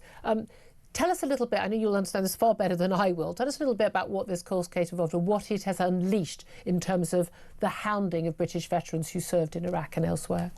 Well, what it's unleashed, and I need to be very clear, and I heard Peter speaking earlier, and indeed one of my colleagues, Elliot Wilson's written very well about this in Spectator this morning. But what it did not unleash is a form of law which is very hard to deal with. It's called a law in principle. The ECHR is written in terms of a series of principles rather than the common law. Every soldier who deploys and fights for this country fights under the rule of law, whether it be rules of engagement, whether it be investigation. So this idea that we were a kind of lawless warrior band roaming the street is so completely wrong. Very much under investigation the whole time. But ECHR gives you a different perspective into where things are going, because it's written in a series of principles. It's very hard to actually argue with the principles because they all sound very good. The right to life, the right to family life, the right to this, and we'll go, oh, there's a good idea. But that then turns into a sort of form of lawfare, which actually is very hard to do, which is precisely why people like Hamer, the Attorney General, and Starmer were keen to bring. But wait, are you saying though that basically, if you shot somebody in war as a veteran, as a serving soldier, you've taken away their right to life and their right to family life in principle, and therefore you should be prosecuted? No, not at all. Quite the opposite. No, my point was that if we did use force, necessary force, it was reasonable, minimal, and necessary, and that was laid down in law. What they've done by bringing the ECHR into the whole thing is raise a whole different series of questions, which developing law has seemed to suggest that we now end up being questioned about everything we do, and you can be questioned retroactively. Sergeant Cottrell, who's the case which is particularly highlighted this morning in today's Telegraph, was investigated 4 times. 4 times. Every single time he was found not guilty and innocent. But and it was years and years each time, this hanging over him, a criminal prosecution, going behind bars. It's just, but this has been going on for a long time. And again, mentioning that this disgraced solicitor Phil Shiner, basically ambulance chasing, and frankly, a lot of just very, very spurious cases being jumped up, basically making money for the solicitors, and some blatant outright lies being spouted by some of the claimants just to basically get a nice payoff. I mean, that's what it was all about, wasn't it? Well, it seems to be, and the thing that's really highlighting that particular aspect is what's about to happen again in Northern Ireland. Yeah. The government's plans to remove the 2023 Legacy Act, which the Tories brought in, and bring in this new Northern Ireland Troubles Bill, will unleash all of that. The estimate is there are some hundreds of potential claims out at that time. But the interesting thing about that is the one set of claims that will never ever progress are the ones that really need to progress, which is against the IRA murderers who killed the majority of those people who died in Northern Ireland. Yeah. 3,400 people were killed in Northern Ireland troubles. I'm ignoring those injured for the time being, however horrible their injuries were. But about 3,000 of those were killed by terrorists, majority by Republican terrorists. There is no way on God's earth they're ever going to be prosecuted because they haven't left no records. And so what's happening is they're coming after the one group which did have records, which recorded what they did, we investigated thoroughly, i.e. the military and the police forces, and they're coming after those. Yeah. And that's what this ECHR does. It basically does not really protect anybody. And there's no element of equity about this. It just gives an opportunity for people to exploit, in this case, absolute deliberate lawfare, which, by the way, we're paying for. Yeah, exactly, on all sides. But this is the thing. The Good Friday Agreement, when that was signed, there was lots of controversy about this because, a lot of people had to, give up a lot of claims on justice in terms of, people who were IRA terrorists who were on the run and never, ever served time for the crimes, against not just soldiers, against deliberate attacks on civilians. They were allowed to return and not face prosecution. People were released from prison. The idea was, we're going to year zero it. We're not going to fight all these battles. One of the biggest problems in Ireland has been for many years fighting the battles of the last century. Like, let's move on, draw a line, and we all move on. But basically, the line has only been drawn for the paramilitaries, not for the British Army. But of course, we do expect higher standards from the British Army. But as you say, they're being held to an impossibly high standard by the armchair generals and by lawyers. And again, and the same with what was happened with these Iraqi veterans as well. And Phil Shiner, if you're working with a solicitor, he brought the original case, and he was later struck off and convicted of fraud. He made false claims. He paid intermediaries to procure false evidence in Iraq. These cases are all predicated on frankly very spurious grounds. Absolutely, and what's so frustrating is the ECHR applies to most countries in Europe. And countries like the French, we don't often take many lessons from the French, but the French, whenever they go on operations, put in a derogation for the ECHR for their service personnel because they recognise the ECHR was never written to deal with combat conditions and the kind of instant decisions, life or death, horrible decisions that have to be made that soldiers, airmen and sailors have to make. So they very sensibly derogate from that, formally derogate, and say whatever happens in operations will be governed by French law and French military law. And we don't do that. But this is the thing, we are not talking about a free-for-all for soldiers to commit war crimes. I might not right in thinking, I've got someone from a military family, Claire Pearson, in the studio with me, that actually Britain has a very strong record and a very good reputation internationally for sticking by the letter of the law and not and punishing our own when people do the wrong thing. Absolutely. I mean, I'll give you a quotation. This is from the Falklands War. Going back at the end of the Falklands War, we were returning Argentinian prisoners back to the Argentine, and the International Red Cross were brought in, and an International Red Cross official said to the Argentine prisoners, "You were lucky that you were captured by the British. They will obey the rule of law," and they did. And that's us. And we should be proud of that because we are better than than those who don't. But that's the thing. But I mean, in terms of where this happens, what does this tell us more about Keir Starmer? I mean, given that, as you said, linking this to the changes in the law they're making regarding those who fought in the Troubles in Northern Ireland. I mean, again, we're just having another free-for-all. And we're in the same territory, again, like with, the police officers who are armed police officers who are I think, doing a magnificently brave job. And we know they're not trigger happy. You just have to look at the number of people who get shot. Some years, no one is shot dead by the armed police in this country. That tells you how untrigger happy they are. We are not talking like American cops, and they're facing prosecution, even for murder, again and again and again, for situations which are so blatantly, obviously, to acts of self-defence and acts to protect not just themselves, their colleagues, but also us as general members of the public. These are all people who, frankly, I want to shake the hand of to say thank you for keeping us safe, and they're facing prosecution. This idea, that we are just turning everything on its head in terms of expecting people to take these risks with us, to put on a uniform, to hold a weapon, to keep us safe, whether it's on British soil or off British soil, but protect our interests. And then they're going to face prosecution for doing the job we paid them to do. It's immoral. Yeah, it's immoral, but I think you're absolutely right to draw those connections. And I think you can draw the connection. You can draw the connections from the launch of these cases in 2006 to 2007. We've seen with the Chagos where one opinion, advisory only for the International Court of Justice, is deemed more important than national sovereignty, and indeed all sorts of other international agreements. We see their attempt to overturn the Troubles Bill in Northern Ireland. At every stage, what you're having is an elevation of international law, written the way it is, often written for very good reasons, but also having its own background. That is elevated over the security of our country and the rights and duties of a government. And that is really dangerous. And very curiously, everyone talks about manifestos. This is something which is kind of beneath the radar, but it's been surfaced. People like yourself are doing a brilliant job of doing that, but it's been surfaced time and time again.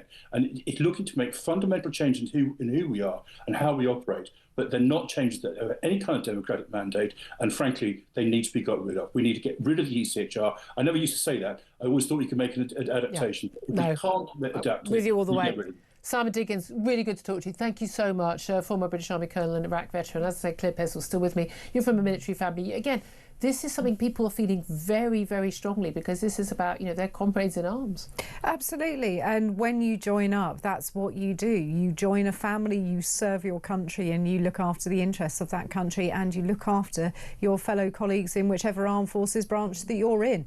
That is what you do. You are there for no other reason. You're not there for the glory. You're there for the money. Not there for the money. You're there for the security of the country and of the monarch. Yeah, it is absolutely soul destroying that they think, and they again, they think they're the nice people.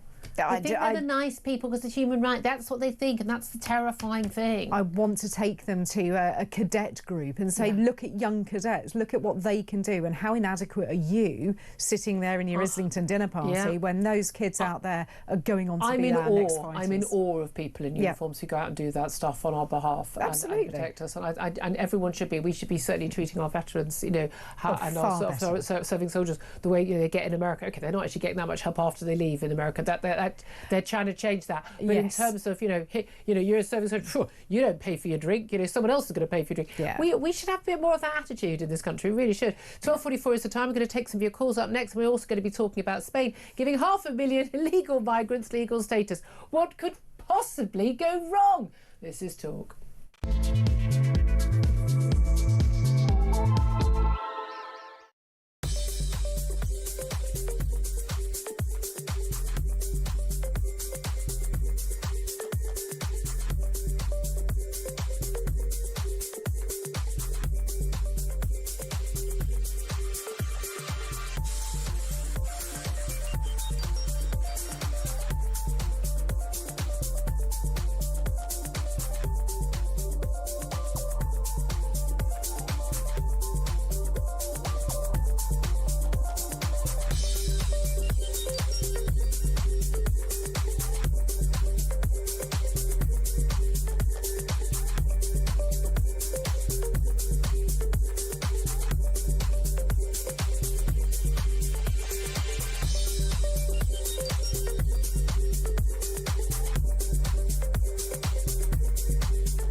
Across the UK, on DAB+, on YouTube, on your mobile, and on your side. This is Talk. Good afternoon, welcome back to the show. 12:46 is the time. Let's get to your calls. 0344 499 1000. And Chris is in Epsom. Chris, you want to talk about a conversation we've just been having actually about Keir Starmer and working as a human rights barrister, basically unleashing yet more and more legal attacks on our troops. Hi Julia, hi Claire. Yeah, I'm ex-UKSF. I went to Reform for Veterans on Monday. Yeah. We invited David Bull, and it was a fabulous event. Sarah Puchin, Suella Braverman, David Bull, and obviously Nigel, which he always does, spoke without notes and completely from the heart. It was, to be honest with you, I'd never warmed to Sarah Puchin until I saw her speak live at that. That's interesting. But do you feel, I mean, they said that was like that event before it became the Suella Braverman defection event was about backing veterans. You feel that party is going to be on your side? She spoke from the heart, absolutely. She has my 100% undying support, as do all the other Reform members, Lee Anderson, Layla Cunningham, I think is marvellous. Okay. But one of the things I wanted to say was, as ex-UK Special Forces, I'm one of the people that Starmer has got in his crosshairs. Mm-hmm. And I'm also not 65 yet. So I'm also one of the ones he wants to call up to go and fight for. Oh, yes. Yeah, I can honestly say that I think I'm possibly not the only one that would feel like this, that it wouldn't be a member of the Russian group that would be in my crosshairs. You're quite angry, Chris. I feel your pain. Before we go any further, I'm probably going to have to cut you off just in case. But no, I appreciate your call, Chris and Epsom. I appreciate the sentiment as well. Thank you for that. Stuart is in Somerset. Stuart, you want to talk about this help that isn't really much help for pups, don't you? Yeah, good afternoon, Julia. I've calmed down a bit now because there's been a bit of a gap between when you spoke to our friend Mr. Tom Gerridge and me speaking to you now. I am sitting here, metaphorically speaking, spitting bloody feathers.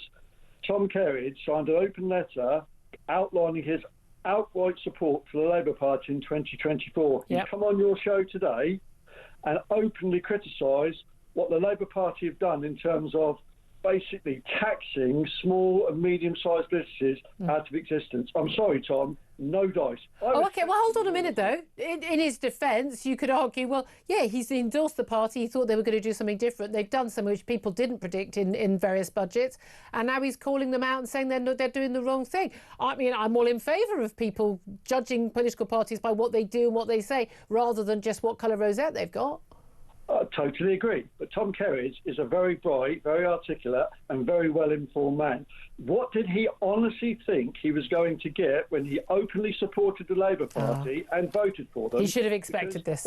That is their raison d'etre. Tax and spend, tax and spend, tax and spend. Okay, fair enough. Tom Kerridge, if you're still listening, you've been told. Stuart in Somerset, thank you very much, Dee. Going to take a very quick break. Oh, goodness me, I think we've... I thought we were going to speak to our next guest. I think we're going to take another quick break, are we not? We are going to take a quick break and we'll get our next guest up. We're going to be talking about, Spain giving 500,000 people who've arrived in the country illegally the right to be there legally. Well, as I said a few moments ago, what could possibly go wrong? This is Talk.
is astonishing that this government thinks that they can go kowtow on bended knee begging China for trade, when what will they get? They'll get steel dumped on them, overproduced in China, bad domestic market, batteries, electric cars, arrays, solar arrays, wind farms. They're going to dump all of their overproduced stuff on us, much of it made by slave labor, by the way, and we will turn a blind eye. In fact, Miliband, up until when we managed to stop him recently. UK on DAB+, on YouTube, on your mobile, and on your side. This is Talk. A very, very good afternoon. Welcome back to the show. 12:52 is the time. Time for one last story. Hey, it's quite a biggie story, but wow, this is going to make you pleased that we left the EU. Spain has decided in their infinite wisdom, their government, that they're going to give 500,000 illegal, undocumented migrants legal status. They reckon it'll help defeat the far-right threat to the socialist government. But legalising 500,000 people who've arrived in the country illegally, how well is that going to work out? Let's talk to Tom Jones. He's Deputy Online Editor of The Critic and joins us. Hello, Tom. Thanks for joining us. It's all right. Thanks for having me. I mean, this is an extraordinary policy, except it's not that extraordinary. It's something that's been discussed by lots of political parties, including in this country, where, of course, one Boris Johnson has suggested you should basically give an amnesty, which is what this is, to a huge number of illegal migrants in the country, because, well, you know, you may as well get them working legally. They're here anyway. Nothing else you can do about it. So do you think we might be looking at following this policy? Just before that, I want to touch on the fact that if only there was some clue that Boris Johnson was going to do what he did in terms of immigration when it came into number 10. Well, he'd written columns about doing this. That's the thing. It was a bit of a giveaway. Yeah, absolutely. So this policy basically is Podemos, which is the third largest party in Spain. They are looking at basically allowing undocumented immigrants, asylum seekers, anybody who's been living in Spain for more than 5 months to just let them apply for legal status. Applications, they say they're going to process those in 15 days. So wow. I think it's safe to assume that they won't be doing particularly rigorous background checks. They've said it will help dismantle institutional racism that only fuels exploitation and racist hatred. But I think what this really is about is that the party is currently polling at about 18%, which puts it third, 8 points behind the Socialists, 13 points behind the Conservatives. So it's just about vote buying. And that's exactly... But who do they think they're buying the votes from? The left wing, presumably people go, oh, well, we've got all these illegal migrants. The solution surely is just make them legal. And then they disappear in a puff of smoke. Well, I think they're planning to buy votes from the illegal migrants, basically. Who will have a right to vote. I mean, again, whether these people then suddenly become wonderful, contributing members of society would be another matter altogether. But this is going to pave the way for, of course, these people effectively being legal Spanish citizens. At that point, of course, they can travel anywhere they want around the EU, can they not?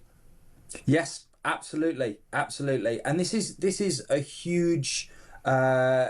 continues to be a huge problem for Europe, and it's a huge problem economically. So we're looking, Starmer is looking, I'm not doing it. Starmer is looking at a youth mobility scheme. Yeah. And basically that's because Europe is pushing for that because the rate of youth unemployment in Spain is huge. It's about 25% in Spain, and they created 450,000 jobs last year, about 400,000 of which were filled by migrants. Yeah. So basically we're going to be used as a dumping ground for people who are underemployed in Spain because Spain prefers to hire migrants. Absolutely. So again that's a lot of employers do here. Well, we've got a massive unemployment issue with our young people, but again, this is clearly going to benefit European Union countries more than us because, again, our language skills, because English is the second language for pretty much all these countries, they're going to be able to benefit from it. We've also known migrants, we've got them buying fake jobs to stay in the UK legally. There's a big industry now, according to the Times today, basically, you pay 20 grand, you buy what is effective. Oh, this is a job I've got, I'm being hired by this company. You get your visa, you get into the UK, job doesn't exist, you disappear, but you're in the country legally. I mean, this has been going on for years in different ways, hasn't it? But basically the government doesn't make any checks. No, not really. I think this is quite interesting. So clearly this has been prompted by probably some of the investigations around the Trump administration. They've been looking at H-1 visa scams very closely, which are particularly a problem amongst the Indian community, bringing people over for jobs that don't exist. It's been a problem in Britain for a long, long time. We've known about rampant abuse in the social care sector with people brought over for companies that don't exist. There is also a problem on the supply side in terms of fake degrees. I can remember the case of one a Nigerian immigrant, I think, who came over, earned £1 million as a consultant for the NHS as a physiotherapist. Brilliant. And nobody had bothered to check that the university attended was actually real, which of course it wasn't. Wow, extraordinary. Tom Jones, Deputy Online Editor of The Critic. I wish we had longer. I mean, it's Claire Pearson, I mean, your face and my face during all of that. Again, none of it should be a surprise, but it is still always shocking, isn't it? And meanwhile, of course, that one in, one out scheme Keir Starmer came up with last year with Macron. They returned more people here than we've sent there. I mean, I don't even... None of this is going well. It's not, and the Home Office is kind of whack-a-mole. You solve one problem, another one pops up, and they don't have the ability to be all over what they need to be over. I don't want to be negative, but I don't think those gangs are being smashed. Do you not? I just don't think that's happening. Oh, I don't know, maybe you feel different. I'd love to hear your thoughts. Ian Collins is here. Afternoon, so cynical. So cynical. But the gangs aren't being smashed. Brilliant what he's done over there. He's smashing them. I want you to keep this up the full 3 hours. Go on. He can't stop himself. Out he goes with his little kind of metaphoric mallet, smashing up those gangs. Kids out there. Oh, there's a gang. Let's smash it. And off he goes. Smashing away like a little smasher. Keep going. Smashing all day long. Smashing it is. Yeah.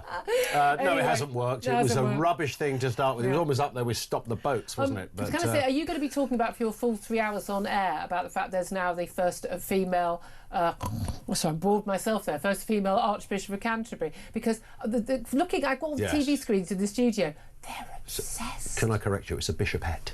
A bishopette? Sorry. They